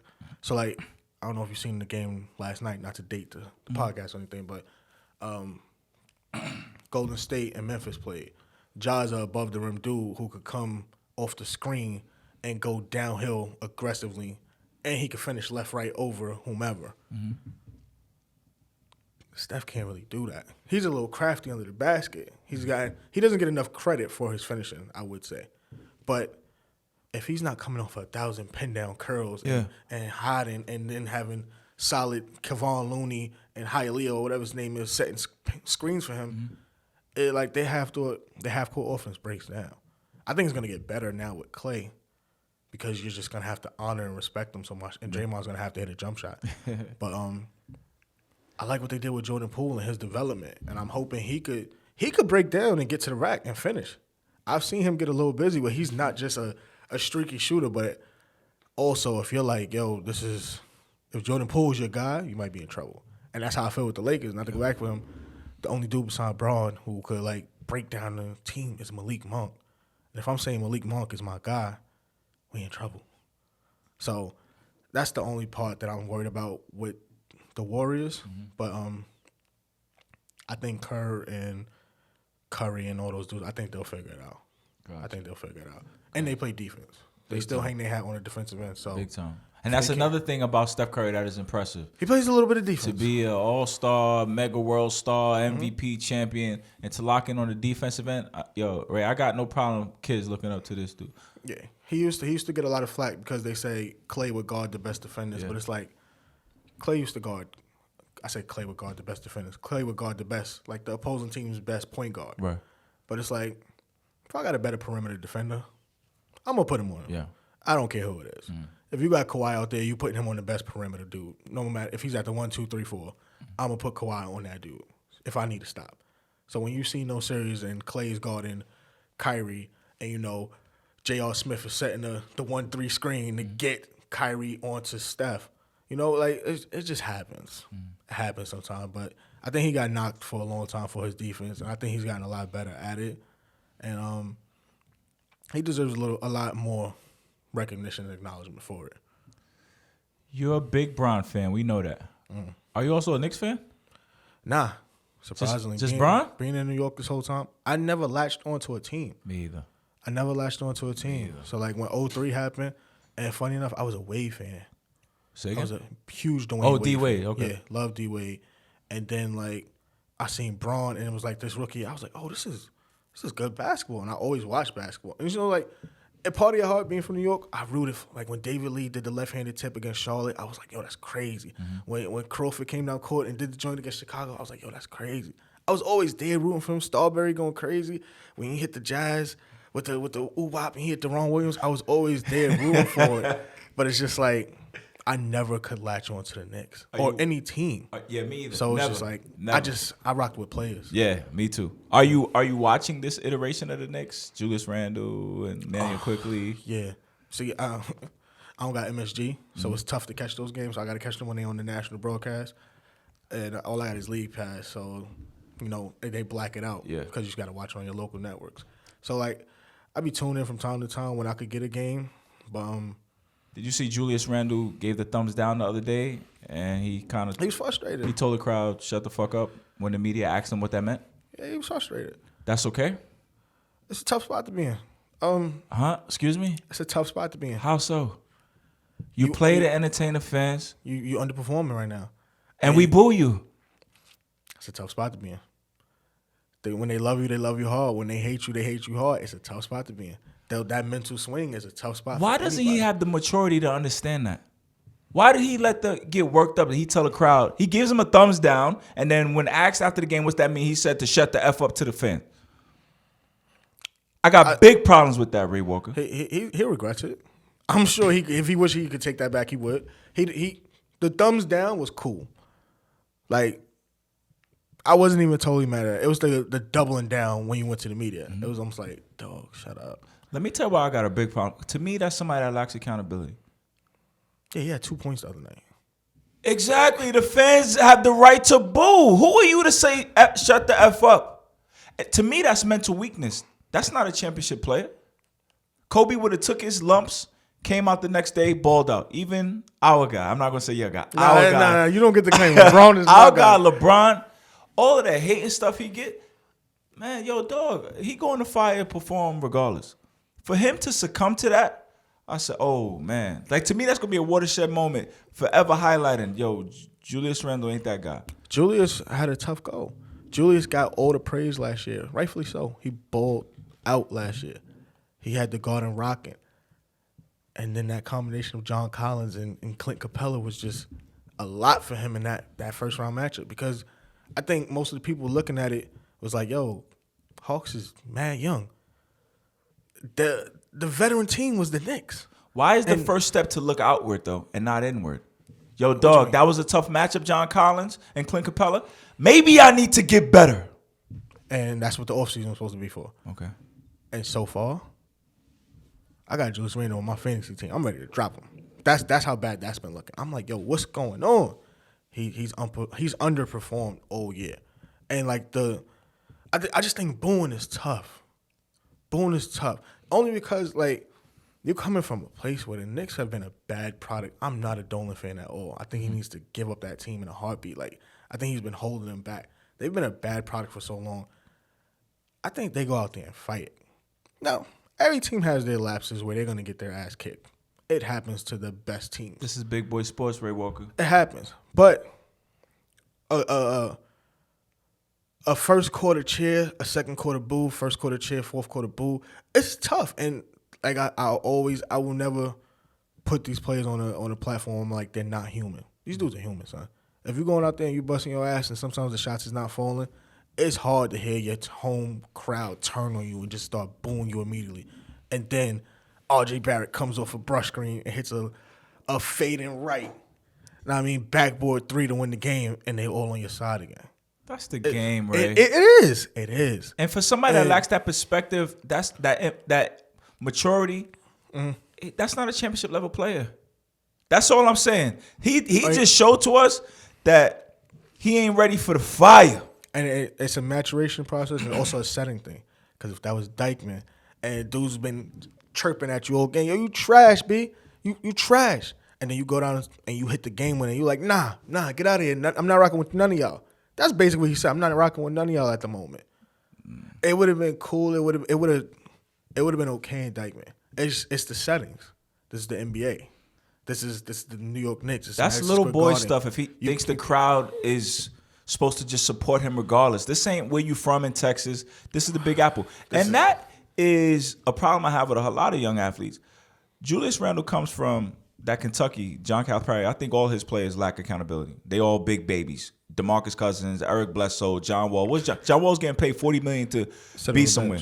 He's getting fat. He's not doing anything. Like, they all lack accountabilities. They not dogs. They not Mike. They not Kobe. You know, even our guy, LeBron, right? He takes the bow and arrows. Like, dog, this is big boy business, suit and tie. When you perform, they love you. When you don't, you got to deal with those consequences too. So these young men lack accountability. Another person I have a problem with is Damian Lillard. Where is he this season, Ray? He hurt. He's played 20-something games. Field goal percentage down, points down. Team is in the dumps. And a franchise is counting on you. Where are you? He hurt. I just seen something today. He's about to go through surgery for the abdominal strain. He's hurt. He wasn't playing his best before that. I don't know if it was a lingering effect, but he hurt. It just seems like if a dude not suiting up, I'll give him the benefit of the doubt. He played 24 games and he's not playing well. That's why I said I'm holding him accountable for that 24 though. Yo, you played terrible, Dane. Now that you've been out the last 20, I think I know old boy just got fired as the GM. Whoever's the new acting GM over there in Portland, they got to look at that team. They got a stud in Ant Simons. Break it up. Y'all would never. I like Dame as a player, but he's not. If he's your one, not as a 1 point guard. I mean, like your one option. Star, yeah. I don't think that's a championship. I think he could. He could get the crowd hype and win a few playoff games. He could wave a few off, but I don't think everybody ever say, "Yo, Dame is bringing Portland to the top." And this is where I want him to make a career move. Like, yo, I know you've been loyal. I know you live off that. I know you fight off of that. But do you want a chip, or do you just want to be known as the dude who just grinded it out this whole time, and now you go home and you lumped into that, you know, that the Karl Malones, the Patty Ewings, the Charles Barkley's, I'm on the NBA 75 with no ring list. Do you want that? But even that conversation talking about the trades and stuff. First of all, with the injury, I felt like his body, he was a little bit puffy over the last couple of years. Like being available, the fact that he's injured is not an out. Like I wonder what part you play in being injured. Did your rap career take you away from working out the way you need to be? That's like saying that these dudes can't Just have questions. a life, Just questions, Ray. But I don't like that because it's picking too much because they got a life. Like Braun drink wine all the time. Braun is a tequila drinker. So if now he had the same abdominal injury as Dame earlier this year when he missed those 8 games. So now you're like, so the same injury, LeBron missed 8 games and Damian Lilly's about to have surgery? Yeah, but his was a little more severe. But they said that. Braun tweaked his on a dunk versus Houston. And they said it's like a high torque injury. So Braun went up for one of them patented dunks, tweaked his joint, and he had to miss the 8 games. Don't know what Dame did or what triggered it, but his is a little more severe. They say he tried to come back, play through it, and the pain is just too much, so now he about to go to surgery. But and that's fine and dandy. Or it could have been, what's our record? We in 10th? Exactly. You know what? Ain't no rush to come back. Let me go get the surgery. Yo, dog, you saw the Michael Jordan Last Dance, right? Mm-hmm. When he had that leg injury, he was begging them to come back. And that's when he had that monster performance against the Boston Celtics and the Boston Garden, 63 points. Like, they wanted to hold him out. He said, no, I'm a basketball player, so I'm playing basketball. He went to his old college, North Carolina, working to get in shape because the Bulls didn't want him working out, doing everything he can. These players ain't the same. Dame Lilly, your organization is failing. Chauncey Billups, one of the few black coaches, first season. Your presence, your leadership, something is needed. And you ghost. You ghost. These dudes they got to protect their personal investment. It's the times have changed so much. Well, you don't become legendary by protecting your personal investment. Sometimes you got to do what's best for you, though. Case in point, you know who's the ultimate hooper? Kevin Durant. I just told you how much I love him. Okay. Kevin Durant is a hell of a hooper. Kevin Durant only wants to hoop. Kevin Durant came back in Game 4 of the NBA Finals against Toronto, a very winnable series for Golden State. They could have went 3-0 in his time there, right? I think we all agree they would have beat that Toronto team if he's healthy. He had a calf injury. I got a hoop. He got half a clearance from the doctor to say, yo, you can re-aggravate this. Worst case scenario is an Achilles pull. Best case scenario is you be able to fight through the pain and go beat KD. I remember watching that game. KD came out hooping in the first quarter. Big time. Hooping. I'm talking about big time. He had 3 threes. He had a patented mid-range pull-ups. He came out hooping. And then we all seen it. His leg looked like Jello and did the... You don't think he wish he would have protected his personal investment and not take away a year and some change of his prime, having to rehab through that Achilles injury? No. You think he would have went out there and hooped again because with the half a clearance? Yeah, you can't guarantee the results, so you go give it a shot. You know, one of the images and videos we always see is Willis Reed coming out that tunnel. Limping out the tunnel with the ankle injury, yeah. Like, that was Game 7. That's different. These dudes soft, man. If your franchise is in shambles. Everybody's coming back for a Game 7. That's not a fair comparison. Everybody's coming back for a Game 7. I don't think there's one dude right here. If the doctors if you're in the back in the locker room, if Klay's ACL was a Game 7, he probably would have came out and took through. It was a Game 6 and they was already out of here. But everybody's coming back for a Game 7. We lost Kobe. The basketball world mourned. That was tough. But we forget some of the things that made him great. Kobe he got 5 championships, cool, but he tore his Achilles and went to the line and shot free throws. Warrior spirit. Also created his thumb, went over to the training staff, popped it back in, came back in. Like these dudes look up and they aspire to beat us, but they don't want to take the step. Dame, I need something from. Where are you? Your organization is in shambles and it's nothing. And then you letting trade talk swirl. Trade talks, dog. You ain't better than Steph Curry. How about we work on that? That's tough hill to climb for him though. But do you think he's in the offseason grinding like, yo, I got to catch Steph Curry? Nah, he's content. I got $100 million. I'm one of the best players. He complained. I ain't gonna assume that. That's not fair. All right, if you don't post it, I can't say that you're not doing it. Because a lot of dudes just don't bring the camera. He ain't doing shit. His organization's in shambles, and he's sitting down collecting million, letting trade talk swirl. Ray, I mentioned earlier in the podcast that you were overseeing the Brooklyn College radio station. What did you study at Brooklyn College? Journalism and media studies. Big time. Yeah. Tell me, how did you become program director or president? I was the president. President of the Brooklyn College radio station. Literally by being nosy, networking, never really taking no for an answer in some circumstances. And being persistent. I walked in there. I fell in love with the radio and being able to, excuse my language, talk my shit. And I was like, oh, I could do this and I could have fun with it. So it started with me being a sports director. I think me and you did a game together. We would go down on the sidelines and color commentary, play-by-play broadcasting for the Brooklyn College men's and women's Bulldogs basketball team. Started with that. And I was just always in somebody's ear. I was talking to the professors. I was talking to the leadership group as far as our administration, deans and all that. And when the graduation class was on their way out and they was like, we need a new president, it was almost like a unanimous vote. They was like, we want Ray.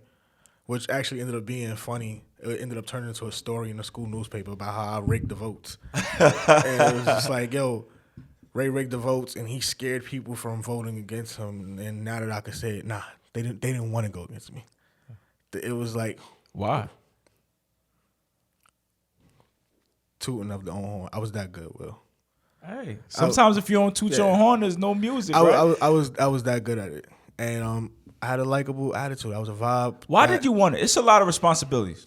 It was great on the resume. I loved the people can tell you, especially meeting love of my life in the radio station. I love that radio station. I genuinely loved it. And being on campus, that was like my safe haven. And I came back and it was something for me to be organizationally in control of. And I took a lot of responsibility and accountability of what happened in there. From the time our doors opened at 8 a.m. to the times they locked at 8 p.m. and shows were going on yonder. I extended the programming. I allowed some explicit languages after a certain time. I just gave a lot of people a lot of comfortability to do what they want. And that resulted in what I felt was I was there for 4 years. I think the year that I was in control was one of our best years. Programming, content-wise, the amount of people that I see that sprouted from that and that's in their professional careers, that was at Brooklyn College Radio with us, that's doing great stuff with that life. I ain't going to take no credit for that, but it was just a matter of them being there, getting comfortable, learning that equipment, and then capitalizing off of this and growing on to great companies. I know one of my homegirls right now, shout out 2Bs, she has her own media company that's just, it's taking off. She's doing some of the top interviews with some of the top celebrities and all that out here. She's made a great name for herself and started with her honing her skills at Brooklyn College Radio. Yeah. So I think like little small success in the city Brooklyn stories like that, though, that's what it was for me.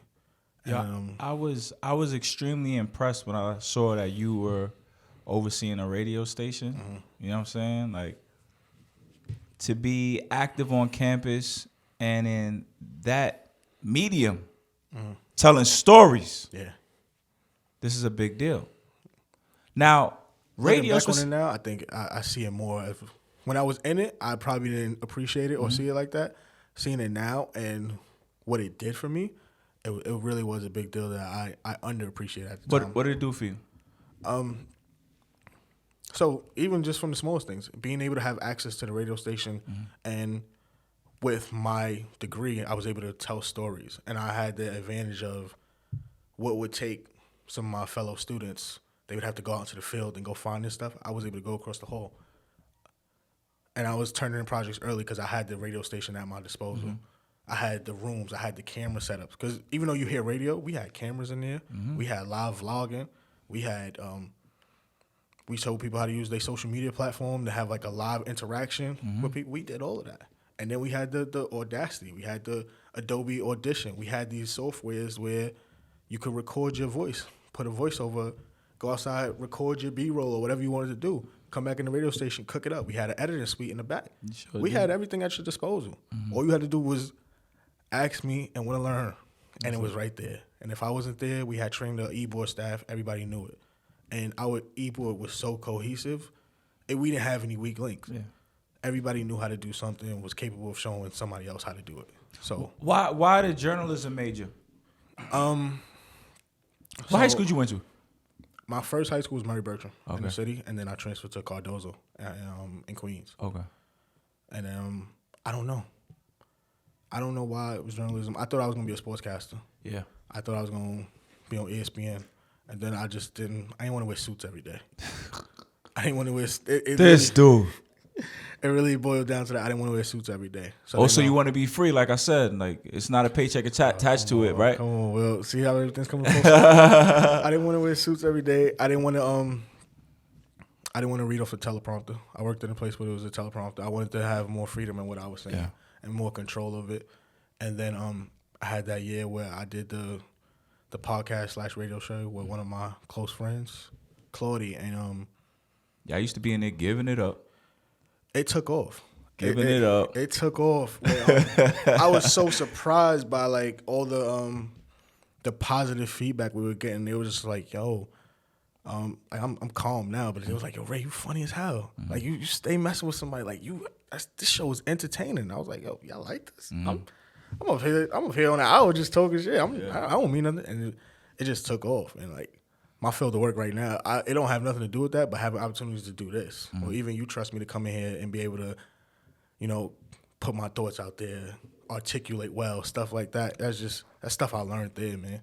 Having no fear of being in front of a camera and a mic. That's everything came from Brooklyn College. I owe a lot to that place. I really do. This dude said I trust him to come in here. Man, he showed me the game, son. He don't like when I say that. But in all seriousness, I saw you, a young brother, overseeing this radio station. You had people that were working under you. You were training new students who wanted to eventually have their shows. You were overseeing shows. I thought it was phenomenal. Mm-hmm. I didn't know exactly what the radio was, but recently I had a guest on, Stan Favrine. He used to coach at Brooklyn College. He's a women's assistant coach. Yeah. I remember him. Coach Stan. Yep, I sure do. And he was like, yo, Will, do you know how important it is for black men specifically to be able to tell their own story? Right. And I was like, yo, dog, I never thought about that. You know what I'm saying? And Malcolm X has a quote. He says, the media is so powerful, it can make the innocent look guilty and the guilty look innocent. And the ability to tell your own story, like, that's important, dog. Right. You know what I'm saying? So for you to have that backing, for you to have that training and experience, I think it's phenomenal. You know what I'm saying? I encourage you to keep producing. And you are still producing content, no? Yeah. Was it All Flavor Network? All Flavor, Tell me about it. A group of, it started from a group chat, actually. Mm-hmm. A couple of my dudes from Murray Bertram, we've always been together. And it'd be just like this. Y'all love Braun. Y'all hate Braun. Mm-hmm. Jordan, Braun. And it was like, yo, why do we keep putting these thoughts into text? Mm-hmm. Like, I would text, if you ever get a transcription, it'll be a beautiful story. It's all over the place, but it will be the beautiful story of just four friends who argue. Mm-hmm. Who argue and love each other hard. And we're like, yo, let's put faces to it. Let's go out there and produce content and see what we can make from it. And we were on YouTube. We took it off of YouTube. We got a website. Let's put it on. Mm-hmm. Let's drive content and traffic, everything. Drive it to our website. And 4 dudes. We like sneakers. We like some fashionable stuff. We like sports. And we just was like, yo, let's talk about it. I seen a few clips. Y'all got some crazy view. I don't know if y'all record that every time, but there was like the city was in the behind y'all. That was a secret location. Yeah. I'm mad because we lost access to that location. Unfortunately, it was a good friend of ours. He had a little work set up, and we would sneak in the back door after hours and just set up. And we met some cool people via that, and they just were like, "Yo, what are you guys doing? We're just putting out content." They're like, it wasn't no camera situation. It wasn't you need a permit. It was y'all ain't bothering nobody. Nah, go ahead. Yeah. And we loved it. So, we was in the heart of the city, and we had a beautiful setup. Some noise issues because you just can't get that New York hustle and bustle out, but it was beautiful. But we continuing to do it. It ain't stopped. We on a little hiatus right now, but we'll get back to it. We gonna put out more stuff for 2022. The ability to tell your own story, articulate yourself, the confidence that it takes to get behind the mic, son. Right. These are invaluable tools. You mentioned that we started the broadcasting of the Brooklyn College basketball games. Right. Like, y'all started that. The way the schedule worked out, I was on the very first broadcast, myself and Adam Zaki, but that was y'all baby. Yeah. Color commentary, play-by-play. Mm-hmm. Y'all started that, son. That's phenomenal. Carlos Montañez, he was the sports director before me. Mm-hmm. He kind of got me into it. And there was 2 dudes, Jonathan Periente and John Schiavone. Mm-hmm. They used to do it before me. Shout out to them. I was their intern my first season on their radio show, their sports show, and they used to do it, and they were actually really good at it. I also got a shout out my man Adam Lockley. I don't know if you remember him. He had a great radio voice. It was like amazing. And he was like a statistician. Like he knew everything. You could ask him like, "Yo, Adam, who won the finals in '73? And what was it?" He would be like, "Yo, the Knicks 4-2.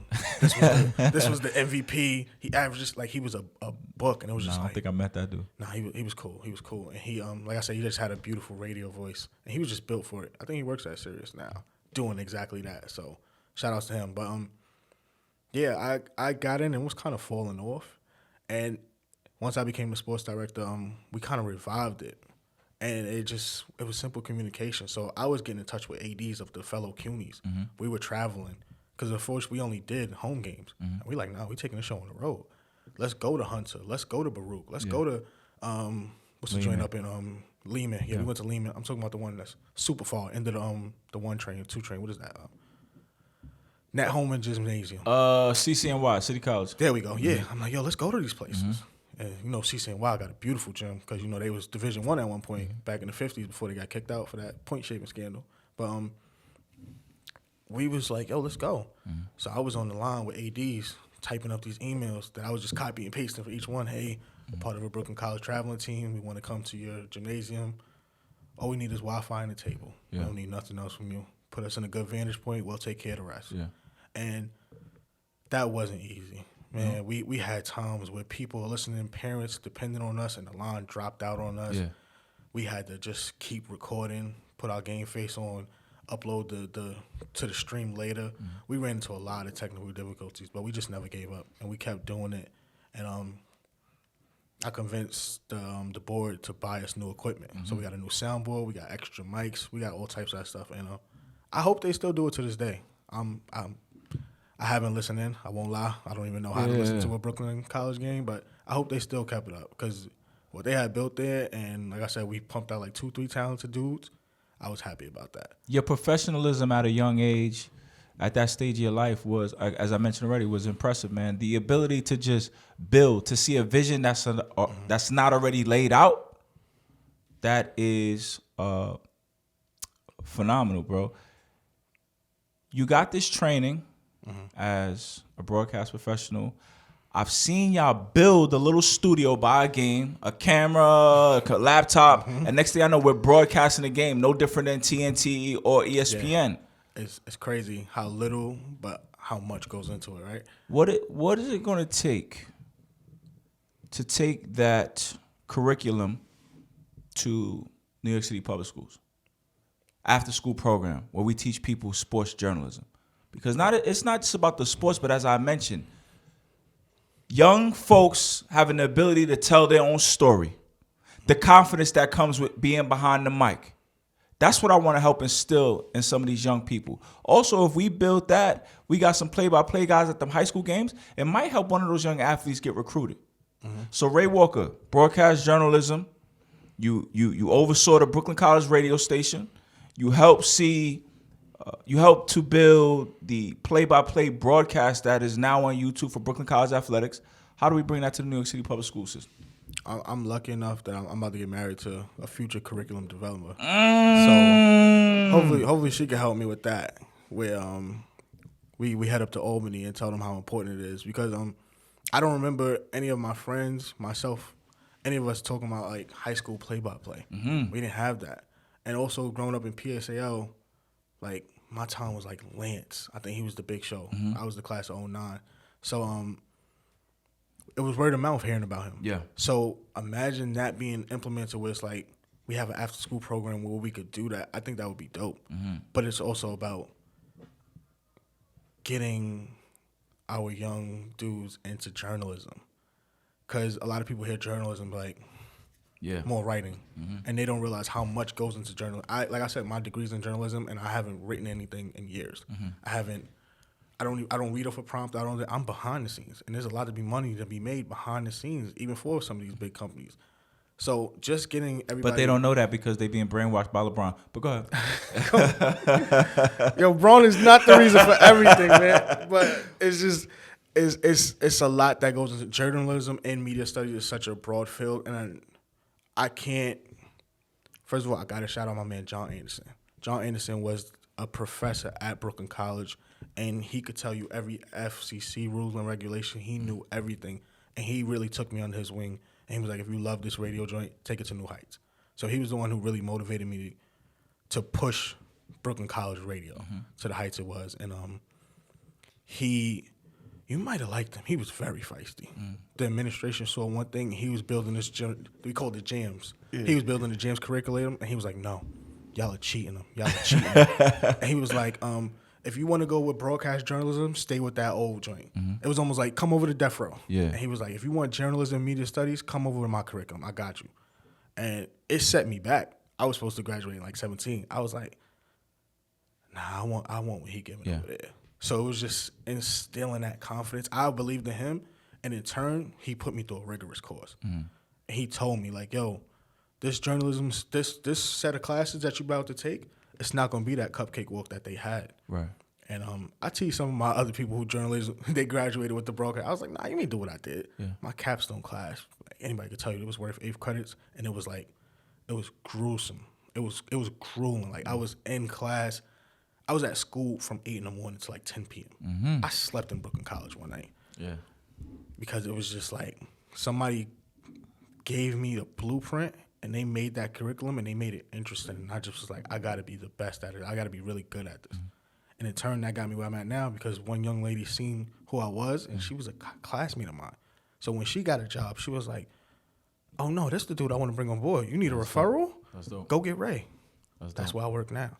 So it's all about, we got to put it on paper. Everything is paperwork, obviously. But if there's a way to show that masses and children will be interested in this, I would hope we could prove that, and then tell them, like, hey, this is a great extracurricular opportunity. Even if we start with one little studio like this. That's it. And we get them some egg crates and put it on the wall and be like, don't go in there rapping. We don't need you. No disrespect to any aspiring rappers. Yeah. Don't go in there rapping. Go in there, tell me a story. Get used to hearing yourself, because that was my first part. I hated hearing myself. I hated Race to this day. Hated hearing myself. I had to get comfortable with hearing myself, because I know what I sound like, but I didn't know what I sound like. If that makes any sense to listeners, it's just like, oh, that's what I sound like coming through these speakers. So I had to get comfortable with that.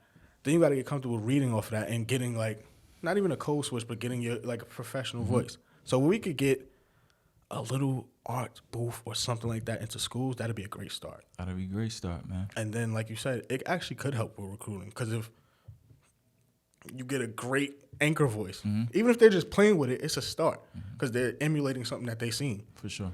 And then you go and they're doing the games. We have so much. We got TikTok, we got YouTube. All you need is one clip to go viral. So if you see these kids coming in shirt and ties, and they're in middle school already, and it's like, oh, they calling their little middle school game. It's like, oh, the parents are involved now. That's so cute. We want to see that. It's about starting them from that young.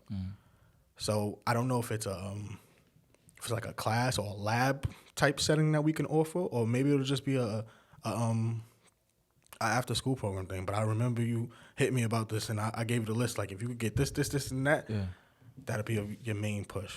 It's just a matter of we gotta do it. Getting that approval. If we just start at one school, we get a nonprofit or something, we gotta do it, man. And like I said, and it could be something as simple as this: connector, some mics, egg crates to get the sound right. Show them how to. I mean, we can't put these type of cameras in there because it's still kids. You know, that's valuable property. But even this stuff, it's expensive. But it was so worth it in the long run. It was worth it for me, so I know this could be beneficial to somebody else who wants to go the Charlemagne route. And it's like, maybe they just want to make fun of their classmates, but in a jokingly, lighthearted way. And they just want to, like, and it started with something as simple as, like, do you remember when kids used to read the morning announcement? Yes. I don't even hear that anymore. And you'd be surprised how far that would take them. Having the confidence to go up there and read the morning announcement over the loudspeaker. Yeah. That's something as simple as this. Yeah. Now take that idea of empowerment, because that's really what that was. Yo, you're a star student. Go read the morning announcement. That's great word. Take that and boom, put it into a little lab.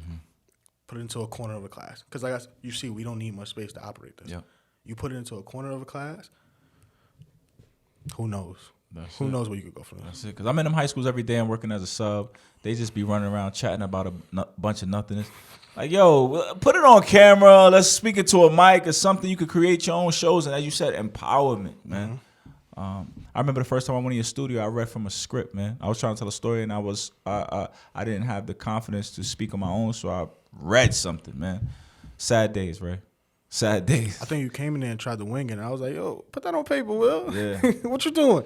Because winging is one of the toughest things. Yeah, I wasn't there yet. Everybody think I don't need no paper. I wasn't there yet, bro. How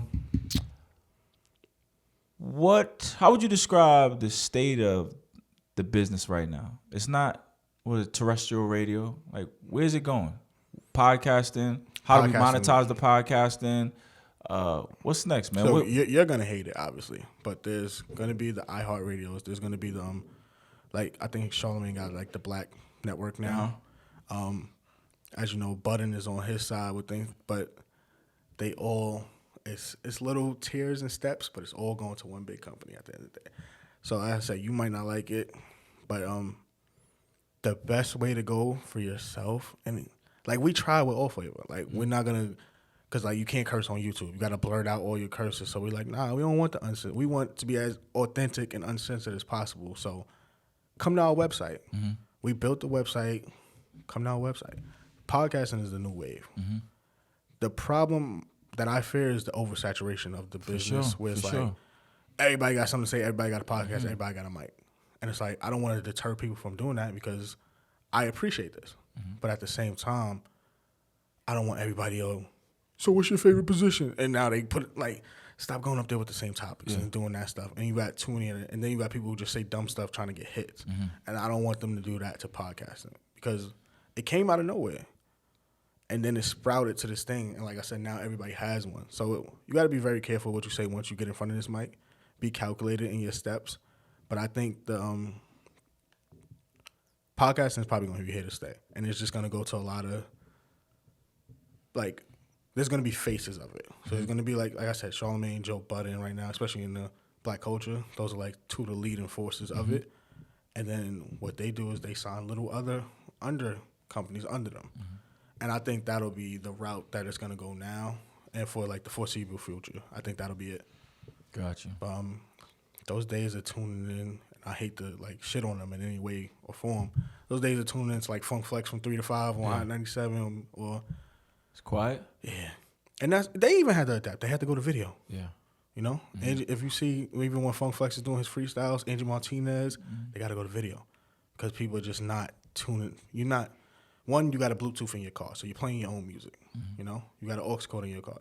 No, people are rarely just going in and putting on Hot 97 and 105 anymore. They're not doing that. Mm-hmm. I remember even when Sirius Radio, satellite, and like Howard Stern was coming out, that was like a big thing. Oprah had her own network. That was a huge thing for satellite and Sirius Radio. Mm-hmm. But even that's kind of dying down. They have their loyal followers and listeners, but that stuff is dying down.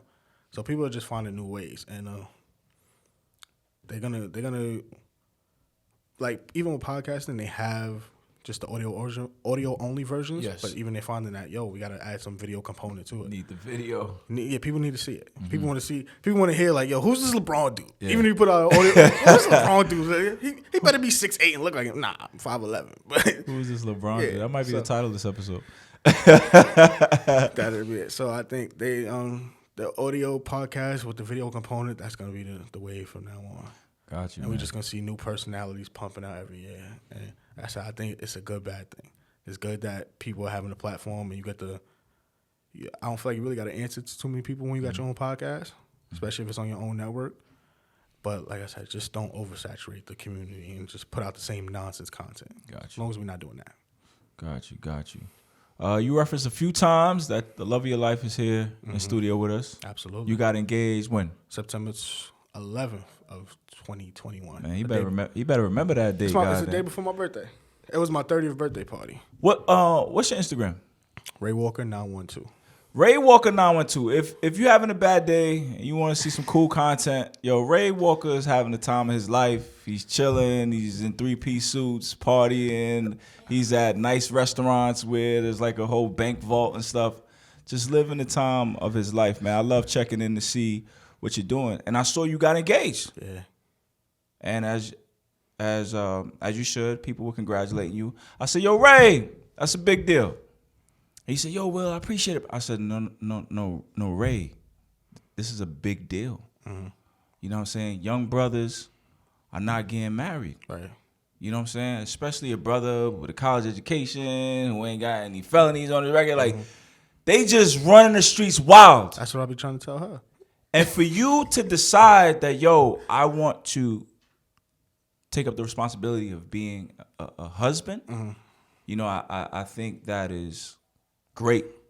And I told you because I think a lot of the ills that the black community suffers from, homelessness, poverty, the miseducation of children, because we don't have the black family structure. Right. Man, woman, and child. Right. So for you to take with that mantle, man, like, why'd you decide to do it? Oh. There's a lot of pressure she right there. Get out for a second. You know what it was? It was everything comes back to Brooklyn College. Like I told you earlier, we met at Brooklyn College, right in that radio station. And she knew my personality. She knew it was big. She knew she could walk through campus with me and at any moment, yo, Ray. Sure. And it didn't deter her, and I loved that. And it wasn't a, wow, you really said that? I never got that from her. It was always, she knew how to separate Ray, the personality, from Ray, the sweetheart or whatever. And then years and time and just getting to know this person and being like, yeah, she's pretty cool. I like the way she thinks. We agree on we go at it on a lot of things. I would never lie and say it's some perfectness, but the things that we do agree on and are really big to me, like a future family structure and learning what we hated and how we're going to be able to just, not a cliche line, but like break that generational curse or whatever it may be. That was important for you? That was extremely important. What type of upbringing did you have? Do you have two parents in the home? Or? Mine's is all over the place. My father, if you go on the Instagram, you'll see my father that I praise. I'm very big on my father. Me and him have a great relationship. I learned later in my life that wasn't even my biological father. Wow. But he didn't stray away from me or anything like that. He remained the same dude. And I give him a lot of credit for that. A lot of dudes are like mama's boy. I'm not the biggest mama boy. Right. It's painful sometimes, but that's why it was so big on her, because she eases a lot of those pains. So like those dark, even mental days, when I told you like she got me into that, it was like, yo, Ray, trust yourself. Go to therapy. Stop doubting yourself. Get better at certain things. Control. Don't be, don't let that anger be a thing where it's like you're teaching it to somebody else. Because as much as I love my father, he taught me anger. And I was able to realize that. He taught me aggression.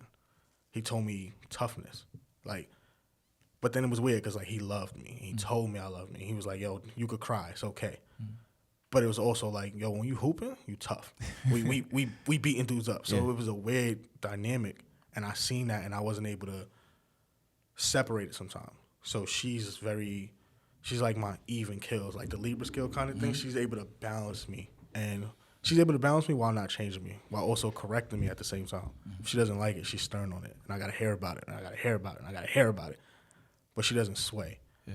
So it was encouraging that somebody was matching me in that capacity, but also thought about me and thought about us in the same long-term things. And we matched on that. And it was just like, yo, she's big on education. She loves her craft. She's very passionate about things. I'm the same way. Yeah. So we rock. So when we both have work issues, we're able to listen to each other, feed off each other, give advice. And she may not want to hear it. I may not want to hear it, but it works. Because we both understand where that passion is coming from. So it was a lot of little things. But they all were like, yo, this is it for me. With the generational curse, you know, that can, I guess, limit people, make people fearful. To get over that hump, personally, like, that's big. You know, because you don't really see black love depicted many places. In the sitcoms, it's trifling men and promiscuous women. Like, we don't see a Cosby Show family structure. You know what I'm saying? So for you to want that, like, that must have took some work. What was that moment like when you said, yo, I'm going to do it? I'm going to pop the question. How hard was it to get there? She made it easy. I won't even say it because she's in the room. She you the one, girl. I wanted to say that she really made it easy. We had discussions, and she calls it my as you can see, I'm long winded, so I'll go on and I'm just talking, and she'll be right there listening. I'm like, you listening? She'll be like, mm-hmm, and she'll be listening. There'll be times where I feel like she wasn't listening, but it was a lot more times she listened, and I will always praise her that her pros significantly outweigh any cons she has. And I always feel like if there is a con that's bothering me, she's willing to work with me and work towards fixing it.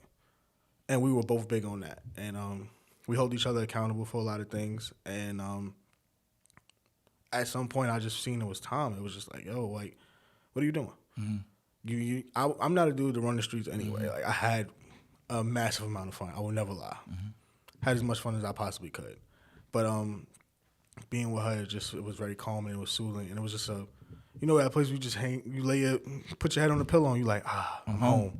I'm home. Said it at the same time. I was home. So once I knew that feeling, it was just like, I was like, yo, I'm throwing this huge party for myself. I'm turning 30. I'm getting everybody to fly in. And then people be like, yo, your engagement party. I'm like, yo, that was my birthday party. You know that, right? Oh, so nobody remembers it was my birthday party anymore. But yeah, my party was in September. I hid the ring from her right in front of her face because she knows I'm very particular about things. If I put this here, it's gonna be back here. The ring was literally like right here, right in front of her since January. It's just been sitting there, and I told a few people, and they held it down for me, and I was cool as hell. Yeah. From January to August. The middle of August came, and I was like, yo, panicking. Word? Yeah, hell yeah. It was a moment. You seen it. It was a moment. It was a moment I'll remember forever. It's times like you tell people go to my Instagram. It's times where I go to my Instagram. I rewatch it. He got the blue. You had the blue suit on. Yeah, that was blue with the Pradas. Yeah, killing. Yeah. I love reliving that moment because it was just a magical day, and I know how it felt for me. So I can only hope. Like we speak about it, but I can only hope it felt just as amazing and just perfect for her. So it was nerve-wracking. That's dope, son. I told you. I said, yo, Ray, this is big. And then when I broke it down, he was like, yo, Will, I never considered it that way. Mm-hmm. Right. I got friends that I seen with their girl for 10 years. They just can't pull that trigger. And you know what I'm saying? I wonder what's like expenses as well. Deeply embedded. Them girls they just want to be married to that brother. Right. They don't care how he presents it. Mm-hmm. You know what I'm saying? And dudes just can't take that leap. So for you to decide to do that, I had to make sure I sent my salute. It was beautiful because it wasn't no family pressure. You know, some dudes, the mother be like, you better marry my daughter. It wasn't none of that. It wasn't even no pressure from her. Like, I need a ring on it. It was just like organic. Mm-hmm. And it just was just like, yo, this is the perfect time. This is the right time. And it felt good happening that way. Because she's overly deserving of it. Yeah. And we were both overly deserving of that moment. And it was, like I said, the timing just worked out perfectly. And I was just like, yo, time to do it. Yeah. And be proud and confident of it. So now we call each other fiancés. You see, I text you today, and I'm like, yo, my fiancé might have to pull up with me. That's cool. She pulled me aside. Like, did you call me your girlfriend? I was like, shut up. Mm-hmm. You know what I called you, but it was just a time. It's like everywhere I turn, I feel like you see the black man and black woman at war, son. So for y'all to be able to put it together, it's fun. I don't know anybody that's getting married. You know what I'm saying? We don't even. Serious. We do. We know one person. Serious. And I think like we killing each other. Like I think our community would be much better if we had that structure. Boom. Man, woman, child. We would be much better off. And that's what we're trying to do. And that's why we was on the same wavelength. We had similar thinking. That's what we just. That's what Malcolm was talking. That's what that was it, man. The family structure is the foundation, the base. You know what I'm saying? My brother Nuri Muhammad, who was in my pocket, he said he wants to go home, plug in, and extract peace and power from his woman and his house and his family. I thought that was phenomenal. Ray Walker. Well, give some shout outs, man. What's my man's name from Starlight? Starlight, who, John? Yeah, that's my guy. Salute to my man, John. It's my young man from Starlight. I have to give a shout out to my man Joe Black, Joe Dirt. Joe Rama. Joe Rama. he would be mad at me if I came up here and didn't say him. And when he sees this, he's gonna lose his mind. Yes. So please be prepared for it. Please be prepared for it. I'm gonna get a call from him. He probably gonna call. He gonna be like, yo, call me on 3-way. I gotta get. He's definitely gonna tune in. So shout out Joe. He hate when I call him Joe Dirt. Shout out Joe Dirt. Joe Reimer was my teammate at Kingsborough Community College many years ago. Mr. Mid Range. And then somehow I found out that he was great friends with Ray Walker also. Just family. Tilden Park. We grew up in Tilden Park. He would say he was more Trey Park. That's down Schenectady and like Linden. But I'm gonna take credit. He made his name in Tilden. That's what's up. So that's my shout out. The wonderful fiance she's here. Shout out my father. The All Favor guys. Don't feel like I left y'all. I just came to help my dude over here. For sure. I'll be back. New York Minute. And that's it.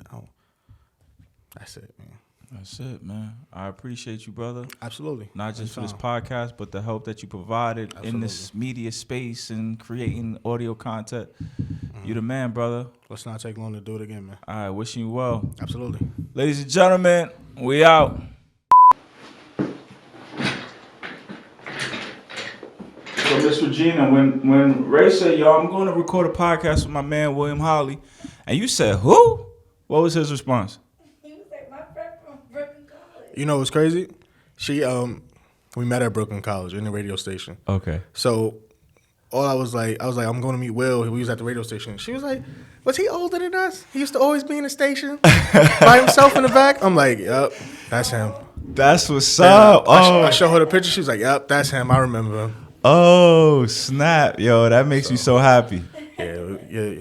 You got a memorable face. We remember you. That's folks. What's up, man. I was in there begging Ray for a spot. Yo, Ray, guys, get 30 minutes, man. That's very cool.